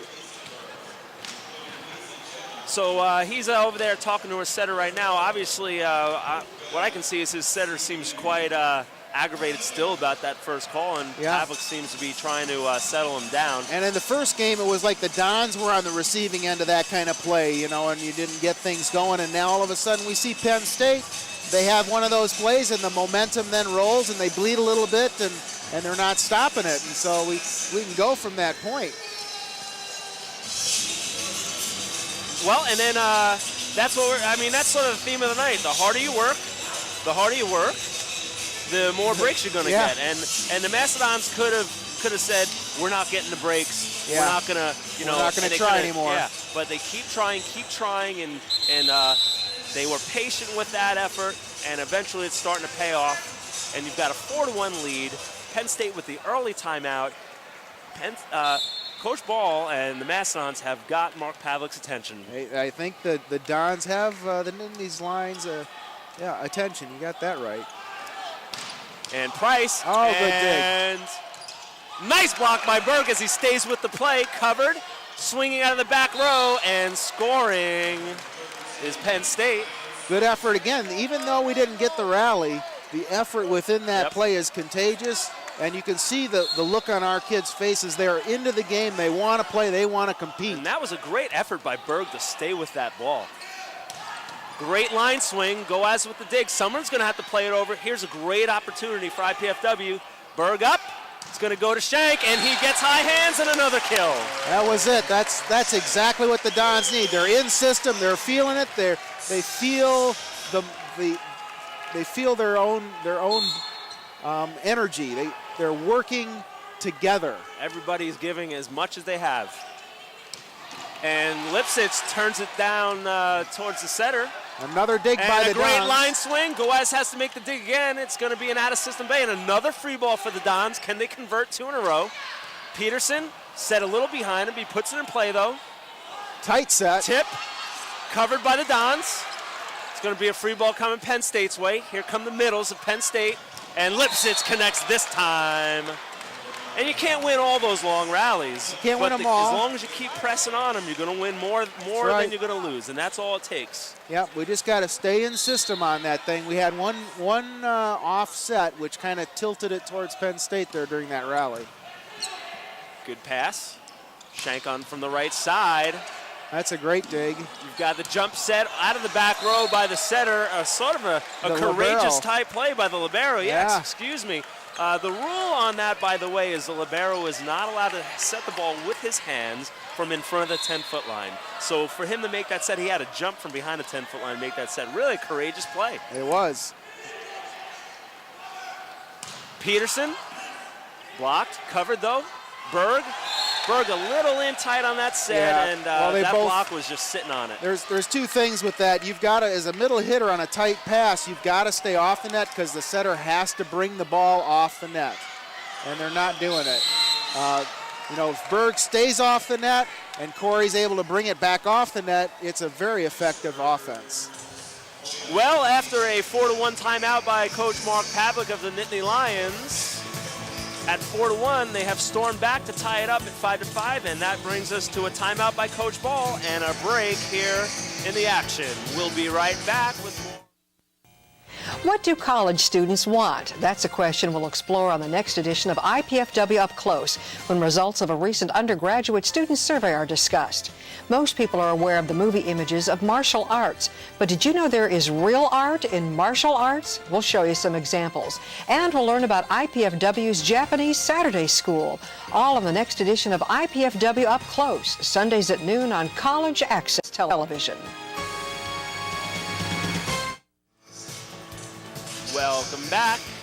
It is tied all tied up, 1-1 in games, 5-5 in score of game 3. We've got Penn State taking on the IPFW Mastodons, and we've got a great volleyball match here. So we've got 2 timeouts, one taken by Penn State, one taken by IPFW. You can sense that each coach knows it's that tight of a match that you got to use them that early. Absolutely, they both know it, they both feel it, and this is an absolute all-out war right now. Price with the serve. Great pass by Plisky. Pete Shank high off the block, and that's his kill tonight, isn't it? That is his bread and butter tonight. Is going to be able to go high off the hands because they're going to load up on him. They know he's the man for the Dons. And every time he swings high, he's getting a kill. If he's trying to hit down to the floor, they seem to be on him. Yep. So hopefully he stays there. Goes high with that serve, just a little too long. I think he threw that Penn State. Threw that ball a little too far into the court and got a little too horizontal and not enough vertical on it. You know, the Dons have done a great job with their serving tonight. That is, if I'm not mistaken, only their 6th error of the night. And Shank is He is in the game now. He's in the game. That's what the Dons need. They do better when Shank can feel it. Nate Berg back to serve. The middles for IPFW have been dropping these little float serves here, and Berg goes for it, and that's 2 service errors in a row. Very uncharacteristic so far tonight of the Dons with the service errors. That's 2 in this game alone. And they had 5 through games 1 and 2. Schweitzer. Good pass, and a connection between Corey Stewart and Ollie Cook. I like it. I like Ollie moving away from the middle of the court when he's running his quick set, because Max does not seem to move well laterally. You certainly have to make those big guys chase, don't you? You got to make them chase. If you don't make them move, then they're a wall. Peterson, good serve deep, hits Sunder high. Sorry, hits Price high. And that's going to be an overpass kill by Ben Duckworth. Is that the high overpass you were talking about earlier? Yeah, that's very uncharacteristic of Penn State. They've been shooting them tiny, quick little overpasses over. We like them like that, don't we, Tim? A little easier to hit. Peterson just reeled off 1 good serve. See if he can make it 2. Gets the clip of the tape. Holt right over the top of the block and a kill. Boy, as tall as he is, he can jump high too, can he? And that's okay. If he has to go over our block like that, that gives our defense an opportunity to dig it, and they almost got it. It just happened to be in between 2 of them. It is 9-8 IPFW. See if they can get to 10 here. Sunder with the serve. And a touch off the block gives IPFW the 10-8 lead. And Ben Duckworth and Darryl Shank are just making a living tonight off the block, aren't they? They are just using, they know, because Penn State is almost giving up everything to try to shut those 2 down on the outside, and they're just almost committing 2 guys to the left side. So you have to in a go way, high. it's like IPFW is establishing their outsides, and they're going to open their middles up later in the game. Right, it's the opposite. And there's a good hard angle kill there by Price. Same type of kill we saw in game 2 by Darryl Shank, that 4-to-4 angle. Really hard to dig because it's coming fast and it's coming at a sharp angle. That was a good swing. Max Holt back on the serve, misses last time around. See if the Dons can be so fortunate. They can't, but a great pass, and that's just as good. This matter of fact, it's even better. Yep. Anytime you can get a big kill, it's going to keep the crowd in the game, and certainly the crowd is definitely the 7th man on the court right now for IPFW. They're feeling they're good. Vocal after every single point. I think the crowd is definitely helping the emotion of this Dons team. Ollie Cook goes for it. Man, that was a good-looking serve. It was a good-looking serve. It was the last time he served, he dropped those 2 in short. Yep, it was a and good this plan. time he went to just shoot it deep there and just missed. But that is the 3rd service error for the Dons in this 3rd game. Great pass by Duckworth. Sneak attack by Stewart. Sneak attack by the Nittany Lions. And another kill off the block by Darryl Shank. And another dig by the Dons converted into a kill. Exactly. They're not just digging it and playing it over the net. They're digging it and killing it. Yep. Get an attack. Somebody's got to get an attack. Corey Stewart down the line to Sunder. Goaz finds Lipsitz for the kill. Point Nittany Lions. 12-11 IPFW. It's going to probably be this way all game, I'd imagine. I don't think anyone's going to open up a big lead. I think not the way this match is going. This is going to be a dog fight, and then it comes down to the end, and who wants to work harder. Here goes Price with that extra high toss. Perfect pass by Plisky. Big swing by Peterson, but what a dig by Penn State. Behind, another kill off the block for Darryl Shank. But that was ignited by one of the hardest attacks for Phil Peterson all night. Yeah. And if he can keep hitting that hard, that's just going to be another weapon for the Mastodons. It's good to see. He's got to keep ripping. And Phil does much better when he's aggressive with his attacks and not trying to just lay it in somewhere. Shank is much more capable that way. It's going to be from the back row. Hard angle by Schweitzer. It's all he had, and he hits it wide. A good serve by Shank, forced a bad pass. Right. The setter, Goaz, couldn't even set the ball. It had to be the libero, and thus causing an error by Penn State and opening a 3-point lead for the Dons, 14-11. Shank, see if he can get another one. Good serve. Yep. Oh, what a connection by Lipsitz, though, and it is 14-12. The Dons just need to keep plugging away here. They do. Penn State's going to get those kills. They're the #1 team in the nation. Yeah, that was a heck of a pass. I mean, that was a great serve from Shank. Just a really good pass. Max Holt rotates into the front row. Great pass by Duckworth. It's been the theme of the night. And another kill off the block by the Dons. Duckworth has been absolute nails on the serve receive tonight, wouldn't you say? I like him. I really think he's done a great job on the left side. He has been playing right side his entire career until this weekend, and he's just looking like the left side is natural for him. This is a young IPFW Mastodons team. They're playing without fear right now, and that's what it's going to take. Ollie Cook, great job slowing down Max Holt.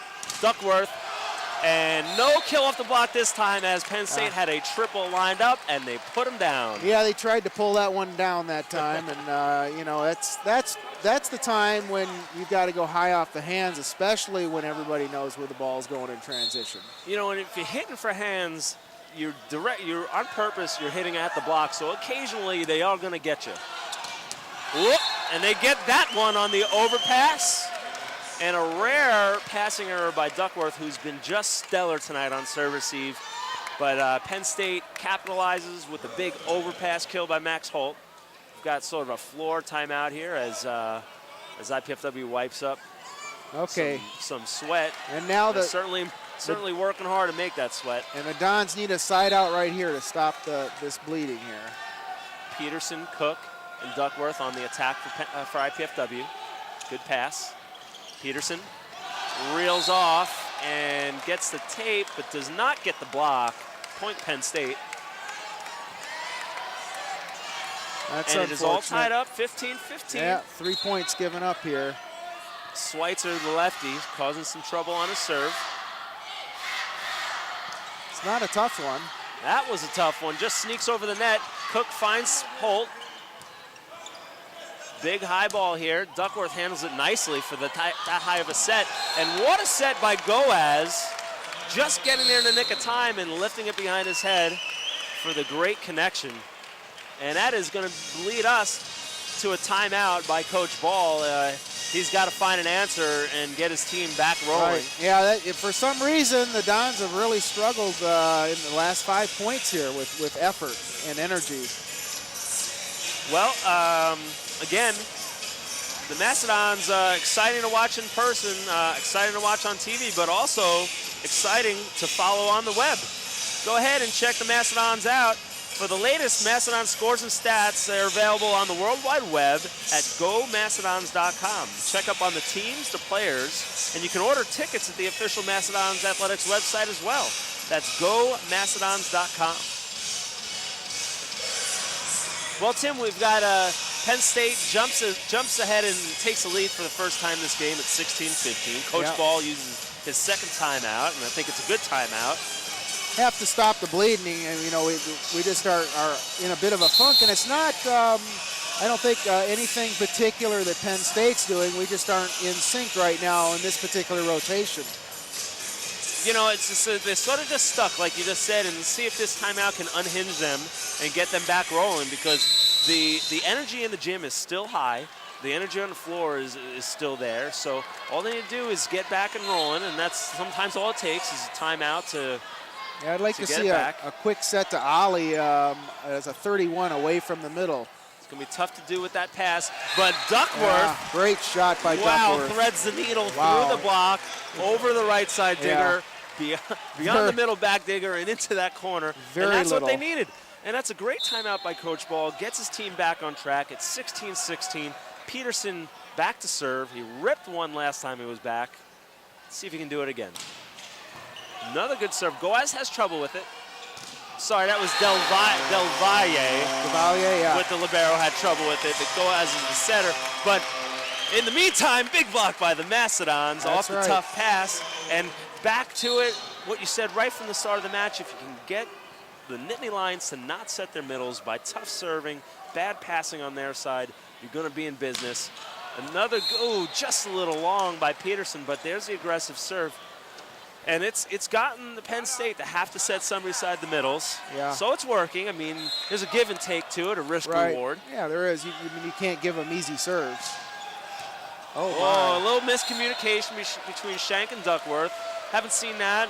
Don't think it's going to be a contagious problem. They're talking about it, and they're working it out, and they're ready to go. Look for Sunder to see if they would make the mistake again. He's going to go right back at him, and he does. Clips the net. Good pass. Cook, low set. Got to get that above the net. I mean, that set wasn't even above the net. Ollie had no chance at that. It was the right choice, though. I mean, it was open. Yep. That was exactly the play I'd like to see the Dons run against Max Holt, because I don't think Holt can get there.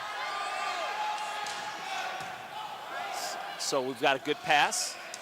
Duckworth is really having a lot of success down that line. He's either getting a tool shot or getting a kill down that line, or making the right side dig it, and it's usually wild. So if it ain't broke, don't fix it right. Keep going there.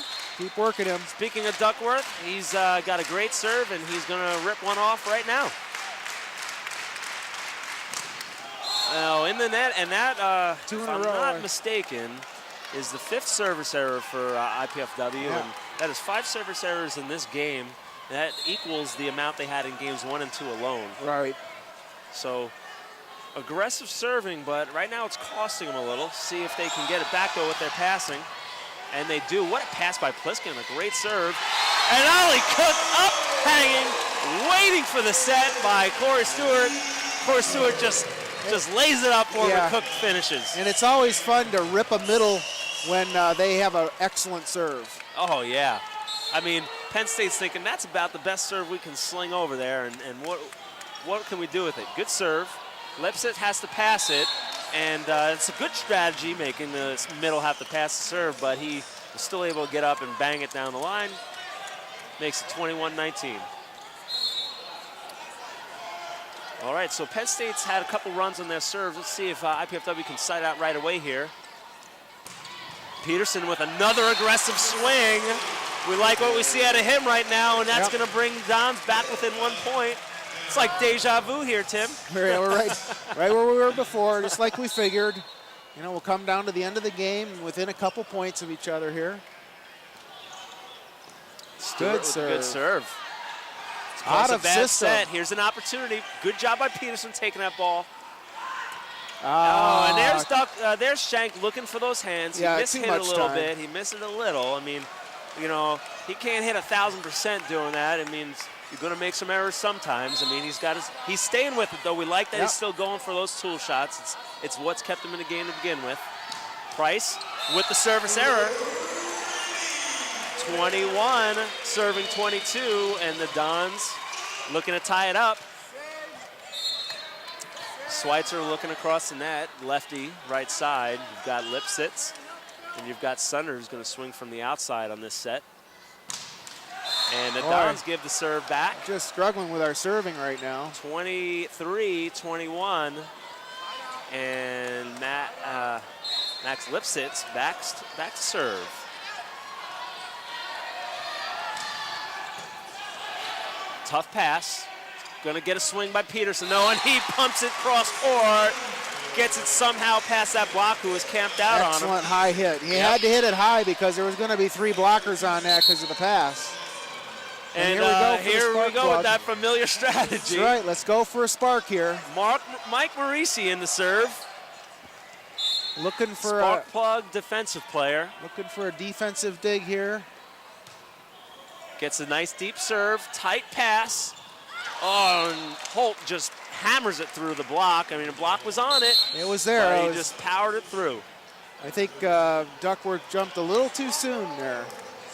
And so Schweitzer back to serve. He ran about 5 points off last time he was back there. 4 or 5. Got the Nittany Lions the lead last time he went back. See if the Dons can get out of this rotation. And Peterson says, we're getting out of this rotation.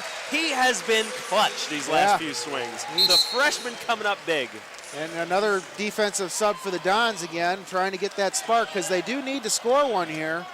There is a 2-point disadvantage against the Dons at this point, so we do need to score. Joe Sunder, Max Holt, and the setter Goaz in the front row for the Nittany Lions. Dangerous attackers. and a crafty setter. Good serve by JJ. Holt, big kill. What a connection. He's really doing work tonight. They're going back to what works to them. Yeah, they went away from their middles in game 2 a little bit, and they said, you know what, let's just go back to our bread and butter. And they are, and it's working. It is 25-23. Sunder on the serve now. He ran a few points himself, so if the Dons can get through this one, it looks like they might get out of the woods of what caused them trouble last time. Tough pass. Big, aggressive swing by Duckworth. Can you tell he wants it? Yeah, he's really, he knew he would have a double block. He knew they were both big blockers, and he just willed that ball through. Oh, man, he is just overpowering the Nittany Lions block. You've got Max Holt. You've got William Price. Who's it going to be? Oh, wow. And there's an ace by Ben Duckworth, the sophomore. The changeup. The emotional leader on the floor right now. Big changeup on the serve. Ties it up. Everything's been hard and deep, and all of a sudden he comes up with that nice little lollipop softy and catches him off balance. 25-25. We were in a similar situation in game 2. It's all tied up. Good pass by Del Valle. Almost dug up by Duckworth, but not quite. Max Holt connects for his 8th kill of the match.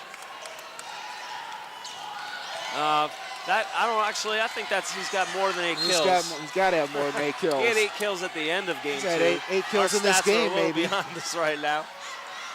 Max Holt on the serve. Takes something off it, and he misses. Tied 26-26. The crowd is back in this game again.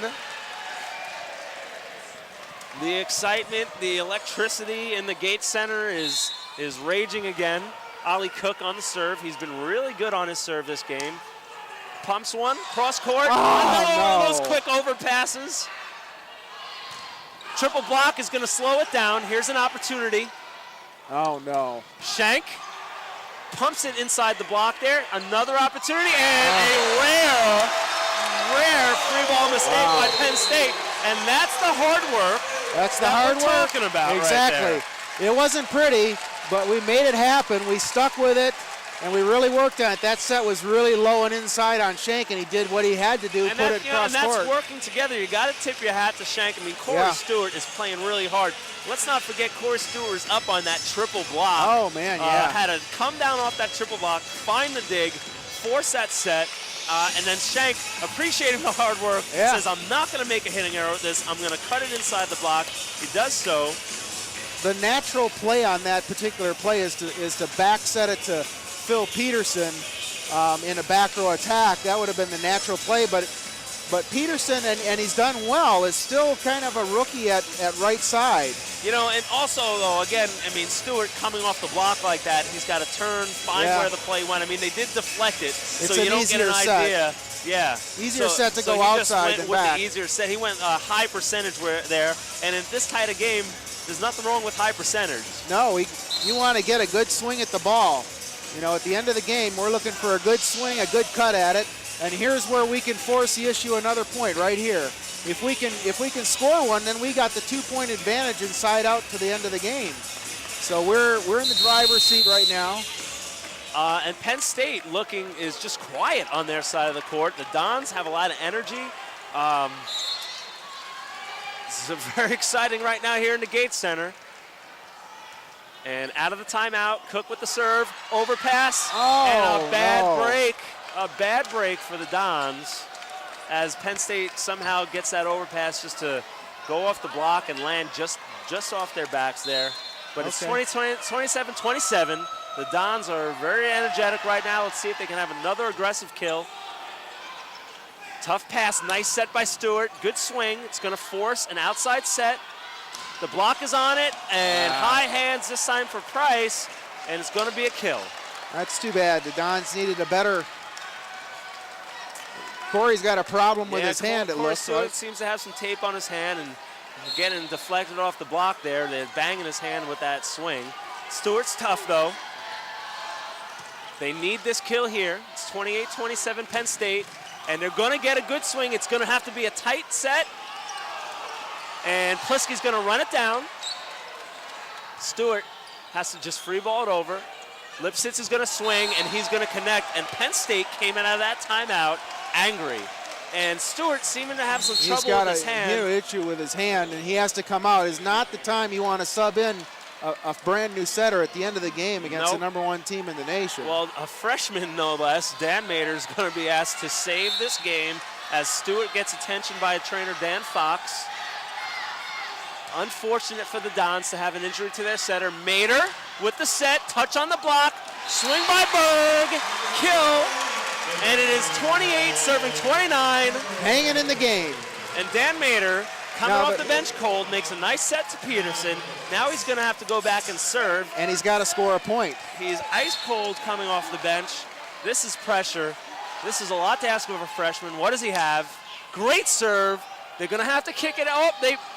Nice way to hang in there. He could have called a lift. They could have called a lift, and they didn't. Oh, that's unbelievable. So, no lucky breaks there for the Dons. The Dons really would like a lift called on the last play, and as they cross the net, they mentioned something to up official Brian Hemmelgarn.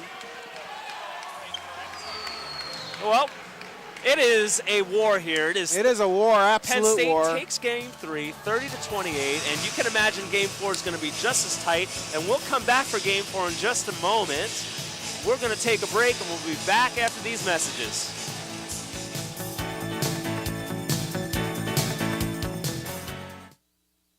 Do you have everything you need? Paper, pencil? We only ask that you do your best. And make you a snack.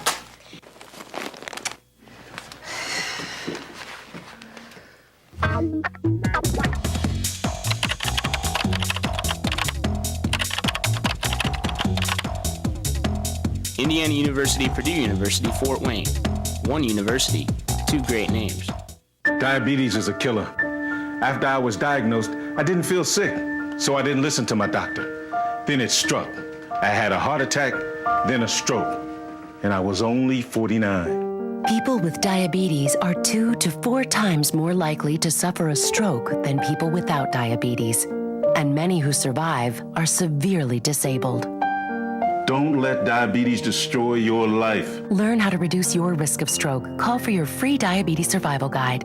You're not going out dressed like that. New opinions are always suspected and usually opposed, without any other reason but because they are not already common. So just chill, Mom. Citing John Locke is not going to get you out of this one. Looks like somebody knows where history is happening. The Remnant Trust at IPFW, an exploration into the key ideas that have shaped the world we live in. Meet historical characters, attend lectures, films, and an exhibit of key books and writings. Find out more by logging on to remnanttrust.ipfw.edu.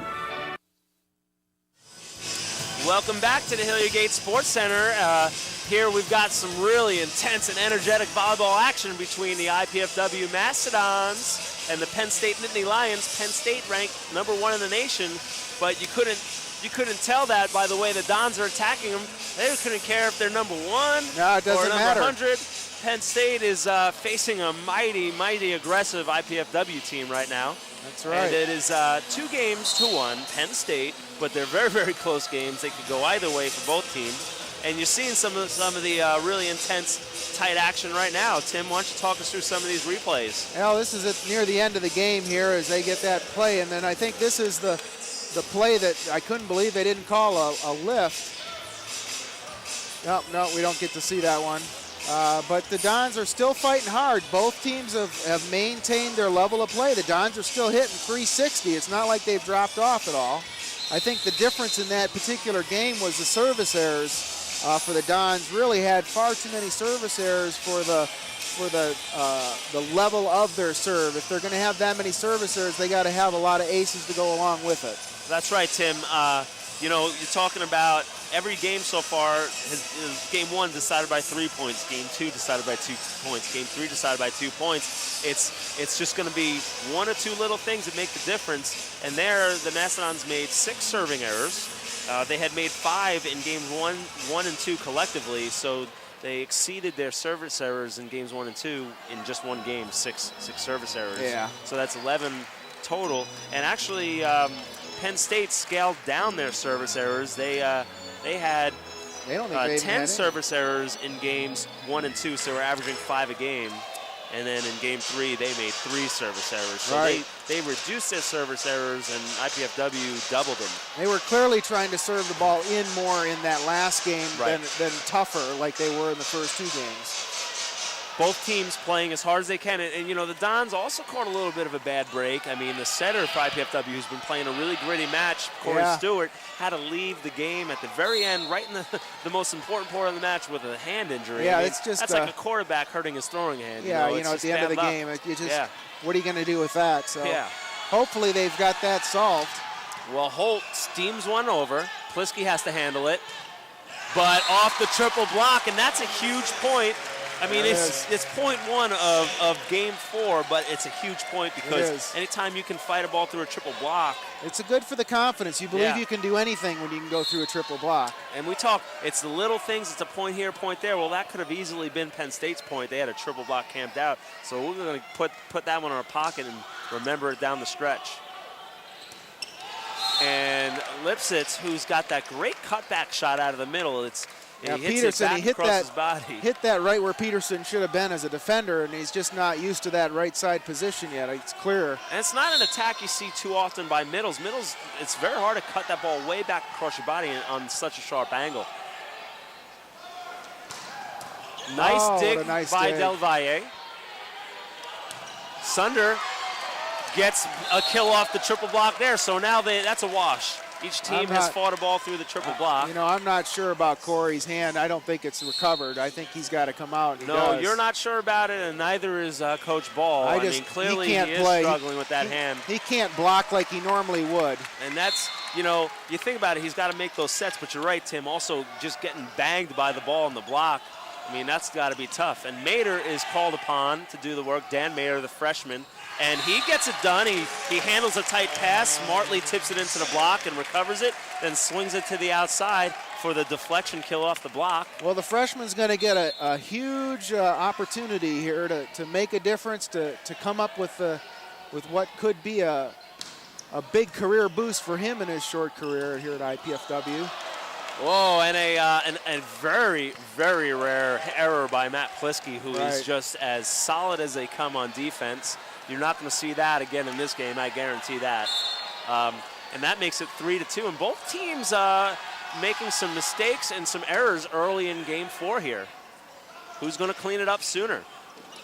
And Peterson does a great job there handling that set that was about 8 feet off the net, and he makes lemonade out of lemons with that one. And the IPFW hitters got to maintain their aggressive approach, even though they know they have a new setter that they've got to get used to. There's a different timing involved, but they can't sit back and wait for that set.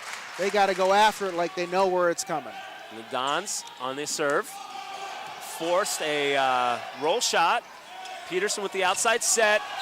And Duckworth has the double block sitting on him, and he gets crushed. He knows better than to pull that ball down like that. Like to see him keep hitting those high hands, but in that case, Peterson, who's the off-setter, was setting that outside set. The block knew exactly where it was going, and a great team like Penn State's going to get those most likely. Right. Lipsitz into the net. And that's going to be a tie ball game, 4-4, as Nate Berg goes back to serve. It's a young squad out on the floor for IPFW. You've got 2 freshmen and 2 sophomores on the floor. And they're fighting hard. They're very hard. And Max Holt, what a dig by Berg. It's going to be a reset for Penn State. They're going to go back to Holt, and he's going to hit it hard this time. He's not going to let Berg get 2 digs on him. That's a case where we did get the dig, but we didn't get an attack out of it. Right. And that's the difference. That is the difference, and it's not something that's been happening a lot. The Dons have been really good at converting digs into kills, and I expect that to continue. They can't do it all the time. Tough pass. It's going to be a free shot for Penn State. And the big block. Such a timely block. We needed that. Yeah, it needed that. Needed to recover from the overpass. Both teams are just sort of like making mistakes, making up for them. It's sort of a give and take. And who's going to settle into the rhythm really is the question, I guess, in this game 4. Peterson reels off a great serve. And Goaz goes for the attack, but it's out of bounds. And it's a point for IPFW. We haven't seen Goaz go after. No, not since game 1. He had 2 in a row in game 1, and he's laid off the setter attack since then. I would too if I got my middles hitting at 800%. Why would he do that? Keep setting the middle. Goaz goes behind, and Schweitzer gets the kill off the block out of bounds. Good job by IPFW to be on it. And Dan Mader, the freshman setter, is up in the front row. He's got Ollie Cook as the middle hitter. He's got Ben Duckworth on the outside. Let's see what he chooses. He doesn't have to choose anything as a dangerous server. Joe Sunder serves the ball into the net and gives the Dons back the 1-point lead. Speaking of the middles crushing the ball for Penn State, Max Lipsitz has 17 kills. He's hitting .667. Max Holtz has 14 kills, and he's hitting .619. Both middles hitting better than 50%. You got to like that if you're Mark Pavlik, the Penn State coach, and you got to like that. Kill for Penn State. It's almost automatic for those guys. I mean, they're ridiculously good. I'm just going to say it. I've never seen a team that has the most kills by the team from the two middle hitters, number 1 and number 2. I mean, that just never happens. Oh, no, it certainly doesn't. Outside hitters always have more kills than middles because of the number of opportunities they get to hit the ball. And another swing by Max Lipsitz, and he hits it off the block, out of bounds, and Penn State will now seesaw into the 8-7 lead. And you look at, the Dons have 18 kills, 13 kills, 12 kills by their outside type hitters, and Oliver has 8. They're not even close to their outside hitters. Max Holtz fires one over the net. And it's completely the reverse for Penn State. Penn State, if they can't get the ball to the middle, they're in trouble. That's right. That's right. So so maybe that's the reasoning for the aggressive serving of the Dons. I mean, you got to go for it. You got to do what you got to do, and sometimes it won't work, and sometimes it will. And it's worked more than it hasn't so far for the Dons, so they might as well stay with it. It has. Sunder struggles with that serve. Price gets up high, gets it off Berg's hands, and it's a point for Penn State. And you saw Max Holtz. I got a good look at his face coming off. He ripped that serve, and the Mastodons made a great pass and a great swing. And he came off shaking his head, Tim. Yeah. And that's the frustration when you're being tough. You frustrate your opponents. And that's going to be a kill for Phil Peterson. It's good to see the young setter mixing it up, not becoming predictable. That's the worst thing that he could do is really become predictable. Yeah, and the easy set to make is swing it to the outside. And right. If he doesn't have guts, he will go ahead and do that. So he's playing with a lot of courage. Good serve. Del Valle handles it well. And it's just automatic if they can get that ball in the middle. It's almost guaranteed it's going to be a kill. It's almost scary. Like, and sometimes, in some cases, you have setters who make their middles look good. But in this case, I do believe that these middles can make any setter look phenomenal. And I'm not taking anything away from Goaz, but these guys are just fantastic. Speaking of fantastic, Darryl Shank gets up, takes another big swing, and actually gets this one to the floor rather than having to go off the block. So Mader. It was one of the few times he has not had a double block up against him, so he was able to go for something and pull it down. That speaks to the setter Mader as he's creating some uncertainty in Penn State's block. There's nothing uncertain about Lipsitz, who is definitely over the 20-kill mark now. They're really feeling good about their middle attack right now. You can see it in their faces out there. They're just wailing away in the middle. We've lost our live stats, but I can tell you that at the end of game 4, at the end of game 3, Lipsitz had 17 kills, and he's had at least 3, so he's in the 20s now with his kills. But he makes a service error, and it's not just all about hitting, is it, Tim? No. You got to do the job and other skills and other areas of the court, and Lipsitz ties the game up for IPFW. Berg on the serve. Schweitzer has to reach up and pull it across. And a little miscommunication, that's little just out of sync on IPFW's side. And that's the dig. We get the dig, but we don't get the set for an attack. And outside hitters, when they have to set, they are trained to set the A position in the back row, and they didn't do it. Stewart has done a great job of also handling those digs. So you've got a different setter in there, and he's just got to get a little groove going. Well, Now there's Penn State sort of doing what IPFW has done all night. That's the first time. Make a scrappy play, come up with a good dig, and then convert into an aggressive kill. First time we've seen them actually pull an IPFW. And they pull an IPFW, and they also pull into a 2-point lead. But Penn State also doing what they didn't do in Game 4, and that's starting to miss serves again. Right. Yeah, they are. Letting IPFW linger, and you cannot let an aggressive, scrappy, fearless team like IPFW hang around, and Penn State is, and IPFW is going to make them pay for it sooner or later. Peterson goes back with the good aggressive serve. Oh!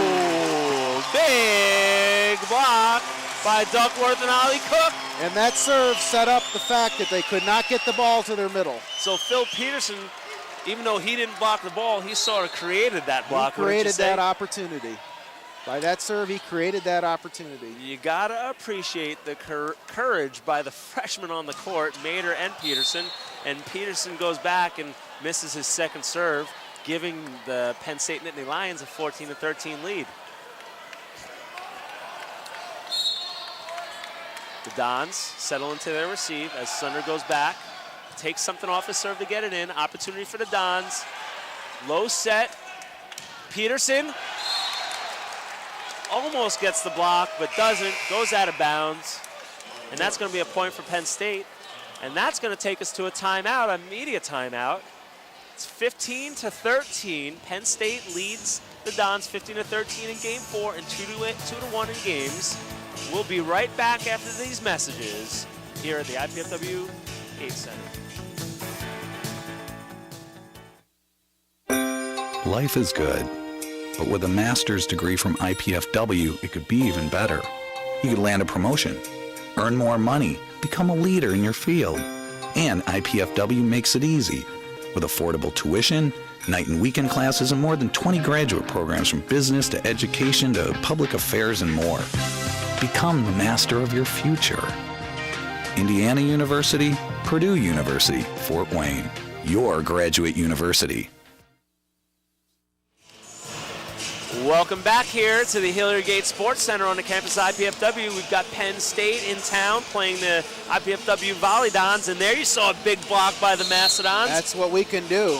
It is an exciting volleyball match here. I tell you, if it was outside versus outside, we'd be crushing them in 3. That's right, but Penn State's got some magical middle hitters there. They do. They have middle hitters like I've never seen, and like I say, you never see the most kills by players on a team out of the middle. They're always from the outside. Well, it is 15-13. It is another nail-biter game. Don's holding on right now. There's an outside set, and Duckworth comes out of the timeout ripping. Number 14, Ben Duckworth, with a huge kill off the block and getting the Dons back the ball. He'll go back to serve now. Boy, he is just an emotional spark plug out there. Really into it. As a sophomore, he plays with so much aggressiveness, so much fearlessness, so much emotion. Great serve. And overpass kill off the block of the setter Goaz, and it's all tied up, 15-15. And the setter Goaz is feeling his thumb after that one. I'm noticing that his tape on his right. Yeah, he's got a new good eye there, Tim. He's got a new tape job on his thumb. So Corey Stewart, the setter for IPFW, with a hand injury out. Now Goaz, the setter for the Penn State Nittany Lions, and he's got looks like what to be a hand injury. Duckworth gives a point to Penn State, and Max Holtz, who has been ripping his serve, is back again. Let's see if he fires that first one over again. He left with a lot of frustration the last time.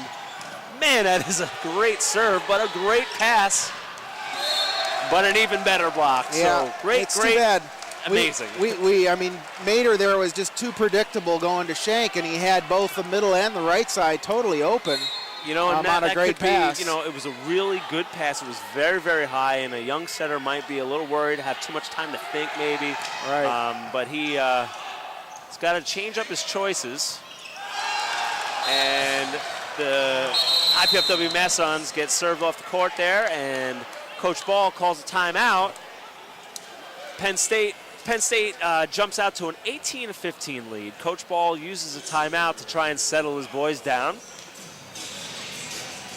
Speaking of Arnie Ball, if you want to hear why he calls his timeouts, and if you want to hear a lot of other stuff about volleyball and who knows what he's going to talk about with Coach Mark Franke, get inside the set on the hard-hitting, hard-flying IPFW men's volleyball program each Wednesday and Thursday on College Access Television. That's the Arnie Ball Show.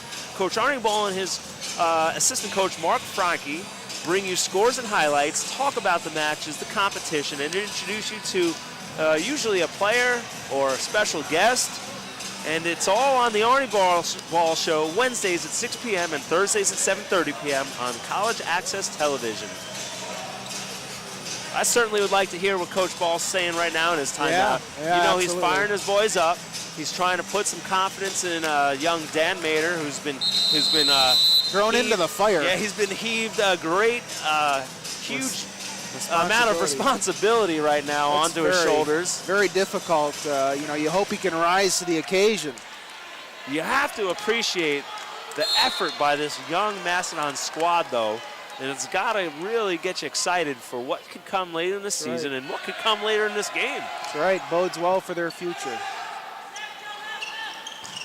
And Shank, just a little long, goes for that kill that's got him so many points, but not this time. Just misses the hand, just misses the end line. And this is one of the biggest leads Penn State has had all night, 19-15. The Dons need to act now. You've got Ollie Cook and Darryl Shank. And Max Holtz is going to give it to him. They needed that. I mean, that was the wrong time for Max to go for an ace serve from their standpoint. All he had to do was keep serving it in because the Dons were struggling. And Max Holt, though, sort of gets them out of their funk. Now the Dons need a hold for a point. They could have a 2-point swing here if Ollie Cook could come up with those fancy short serves. Tough one. It's going to be tough to run the middle, and they can't. Big dig by Shank. See if he can convert it. And he cannot. That was... He's just total off timing there, and that's a product of a different setter. And you could just see it. He was on his way down trying to hit it. And Penn State, again, we're talking about the #1 team in the nation. We're talking about national champions last year. They were sitting, camped out on that set. They knew it was going to come. Yeah. And Phil Peterson says, I got it. I got it. I'm a freshman. Does he even realize he's playing the defending national champions? I don't think they can think like that. I don't think so, no. He's just playing, he's playing like it doesn't matter who's on the other side of the net, and you got to love that out of a freshman. Mader spins a great serve. It's going to force a back set. Good touch. Nice run through by Duckworth.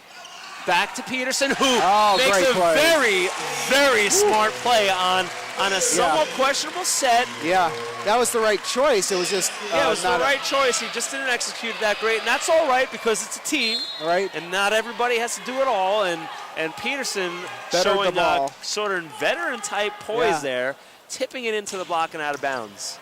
Another tough pass. It's going to have to go behind again. This time Price scores, but that's all right as the Dons shrink the lead a little to a 3-point lead. It goes from a 5-point lead to a 3-point lead. Right.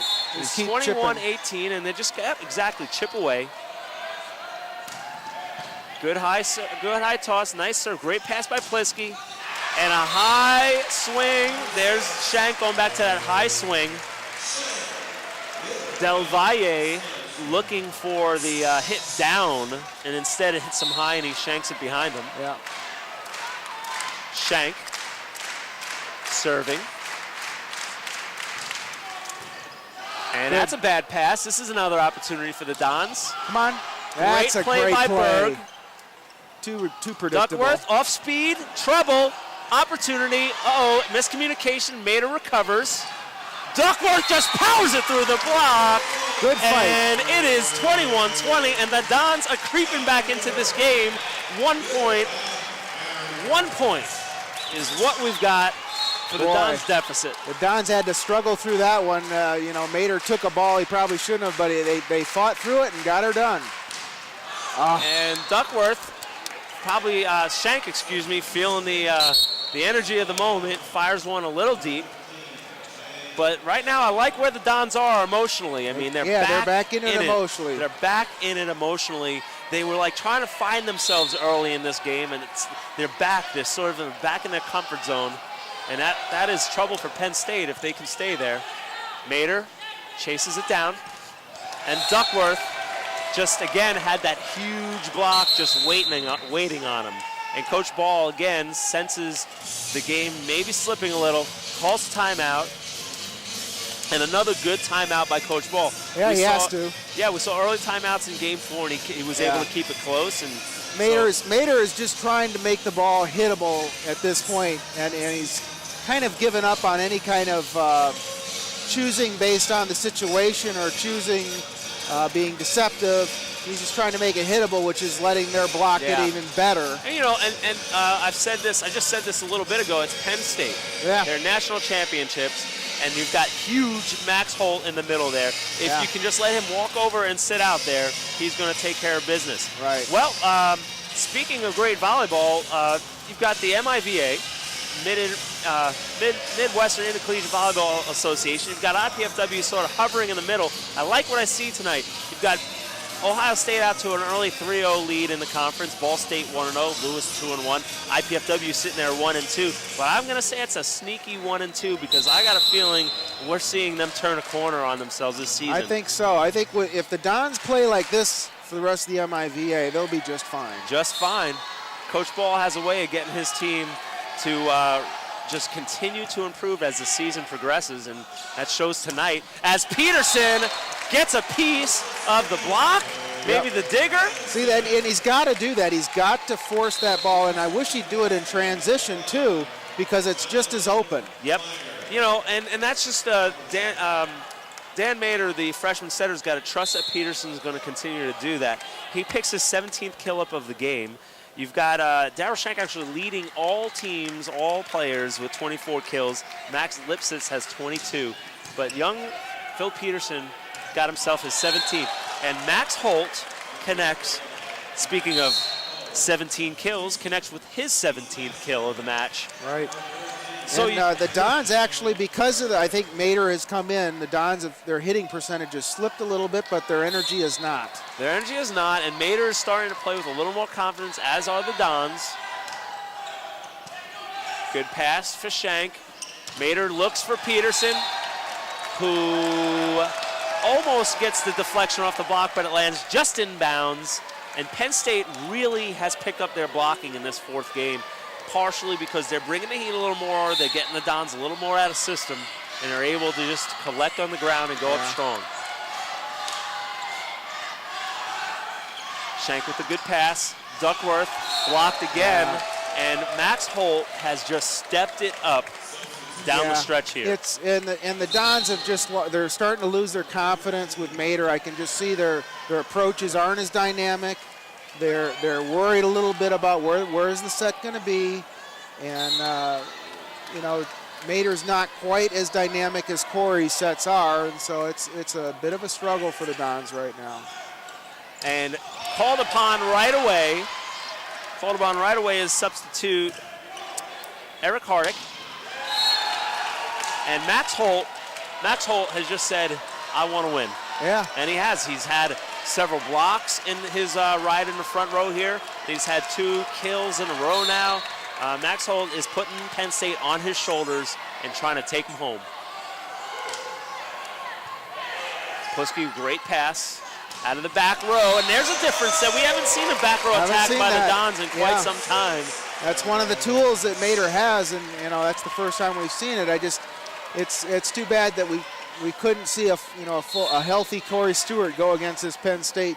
Yep, and Eric Hardick back to serve and finds the net, and Penn State, it gets very quiet here in Hilly Gate Sports Center. Penn State can feel the victory in their grasp. Back comes Phil Peterson. And it is 28-22. The Dons still have some fight in them. I can sense it. Plisky does his job, makes a great pass. Duckworth blocked again, and just can't hit that ball. The set is not good enough to hit the shots that they were able to hit earlier. Max Holt, you know, sets aside, choices aside, Max Holt has raised his level here down the stretch. He smells blood. He has shown why he was a national champion last year, and that'll do it. That is match point as the Dons just get overpowered by the middle hitters and blockers of Penn State.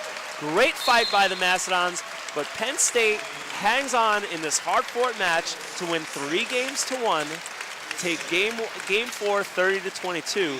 Please don't let the 3-1 fool you, though. It was a very hard-fought match and a commendable effort by the IPFW Mastodons against the defending national champions Nittany Lions. We'll be back in just a few moments to talk more about this really exciting volleyball match. We'll be back in just a few minutes.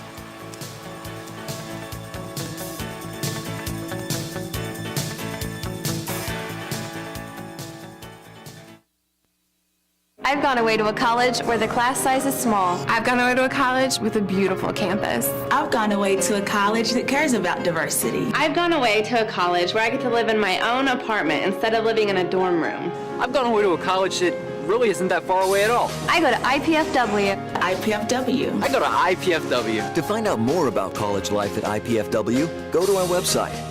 Indiana University, Purdue University, Fort Wayne. One university, two great names. What do college students want? That's a question we'll explore on the next edition of IPFW Up Close, when results of a recent undergraduate student survey are discussed. Most people are aware of the movie images of martial arts, but did you know there is real art in martial arts? We'll show you some examples. And we'll learn about IPFW's Japanese Saturday School, all on the next edition of IPFW Up Close, Sundays at noon on College Access Television.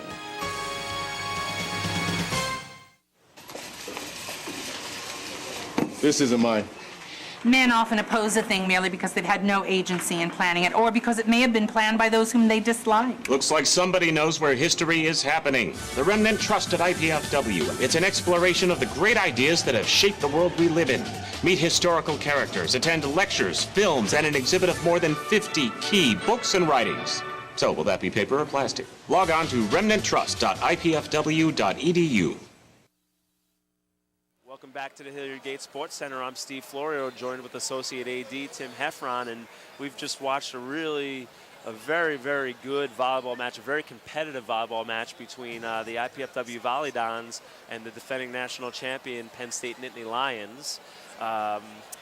IPFW fought hard but fell 3-1 to Penn State, and there was a few things that each team did really well, and let's talk about them. Right. I think the Dons' emotion is very good, and their in-system play and their belief in each other is a definite pick-me-up this weekend that we have not seen previously this year. And I think they can use that to build on for their future, playing against Penn State at this level and that challenge that it presented, and being able to respond the way the Dons did. Is really good. Yeah, absolutely, Tim. I mean, this has been a good weekend for the Mastodons. They go 1-1, and the one loss this weekend comes to the #1 team in the nation, Penn State. So, you don't want to take anything away from Penn State, but you got to say the Mastodons play great. I mean, they play great, and they. You want to say, well, when you're playing a #1 team in the nation, you can't be upset about that loss. But you almost want to say they can be upset about this one because they had the victory in their grasp. They did, and it's like we said. I mean, when you play against the #1 team in the nation, you got to have all your guns. And if you lose your setter at a critical time, and then he can't come back, and you don't have all your guns, I mean, that's a little too much to ask and overcome at that point. It's just unfortunate. Corey Stewart really has he was running a great offense. A great weekend. And, Dan Mader, he's a great setter, and he's going to be a great setter for this team as they move in. But he's got learning to do. Move along in the future and in his years with this team. But you could see that Corey Stewart's experience was definitely helping the Mastodons. And it's just a tough break for the Dons. And the hitters certainly not an excuse, though. No, the hitters were tuned into Corey's level of sets and the timing of his sets, and to try to change your timing to a new setter against the #1 team in the nation is very difficult. Against anybody is difficult. Absolutely. Well, we're going to take a look at some of the action that we saw tonight. There's a tough pass. And you see, when the Mastodons could get the Nittany Lions to pass tough, they were actually the better team. There's an overpass kill. Another tough pass, and the Nittany Lions swinging, and you see a block by the Mastodons there. So, like Tim said early on in the night, if the Dons could get the Penn State team out of system, they were going to have a really good chance of winning this match. Yeah, it's clear that, you know, Penn State has to pass the ball well if they're going to win this year. I mean, they do not have the outside hitting talent to win a national championship. They have the middle hitting talent and the setting talent to win a national championship. But if somebody can really serve them off the court, they're really going to struggle. You got to be able to get the ball to the middles. Right. And then we're seeing a lot of these replays. The Mastodons did a good job, a really good job, as best they could at least, of getting the ball away from the middles. Just not quite enough. There's a great dig. You're going to see some of the effort by the Dons. There you see, there's an example of knowing that the middle's not going to be set, and the opponents can line up on the block. Right, and the timing between Mater and Corey. I mean, at that point it was killing. It was just killing Shank at that point. And Duckworth later. I mean, you could just both see their approaches weren't the same. Well, speaking of Darryl Shank and Ben Duckworth, they both had good nights, along with Phil Peterson for the Mastodons. Right. Darryl Shank led all hitters, both teams, with 25 kills, hitting .327. That's a great night right there. Right behind him, actually, was Phil Peterson, the freshman, with 17 kills. And then Ben Duckworth rounding out the double-digit kills for IPFW with 15. And those are all three outside hitters for the Dons, as opposed to Penn State, where? Penn State, 22 kills by Max Lipsitz, and then the other Max Holt, with 18 kills. That's 40 kills. 40 kills out of 70 for the Nittany Lions. So more than half of the kills by the Nittany Lions came out of the middle. You're not going to see that very often when you watch a volleyball match. Right, yeah, I rarely, if ever, have seen anything like that. You see high hitting percentages out of middles, but not total kills. And even still, you don't see 724 by one middle and 593 by another. That's just ridiculous. And the Dons still outdug the Penn State. Yep. Yeah, that's very good for the Dons. Unfortunately, we had 15 hitting errors and only one ace, and that's not a good ratio for serving. So you kind of hope that we can improve on our serving.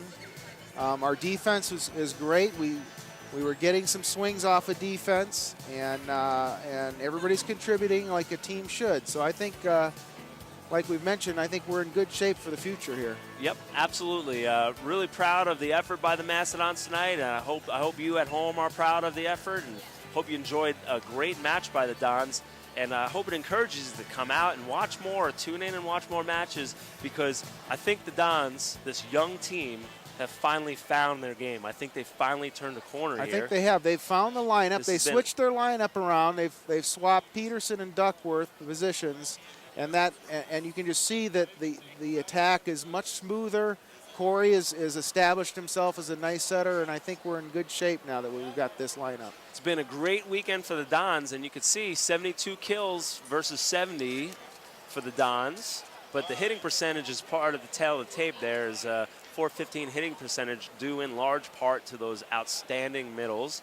268, which is not too shabby either against a great team. It's not bad, but we only hit 57% in the last game, .057, which dropped our hitting percentage down to 266. Absolutely, and that, if you take a look, you see 19.5 blocks by the Nittany Lions to 7 by the Mastodons, and they had 7 blocks in that game alone in the fourth game. So Nittany Lions turned it up, and they blocked better. We weren't able to attack as well. Our hitting percentage and their blocking showed the difference in the fourth game. But other than that fourth game, really that's a tie. Those teams are tied. Well, the Dons turn a corner this weekend. Great win over St. Francis, and an excellent match tonight against the defending national champion Nittany Lions. There you see the Dons signing autographs. They need to be proud of their effort and take this going forward, and build as on we it. will, and we look forward to seeing you at a few more of our matches coming up here at the Hilliard Sports Center. Thanks for tuning in.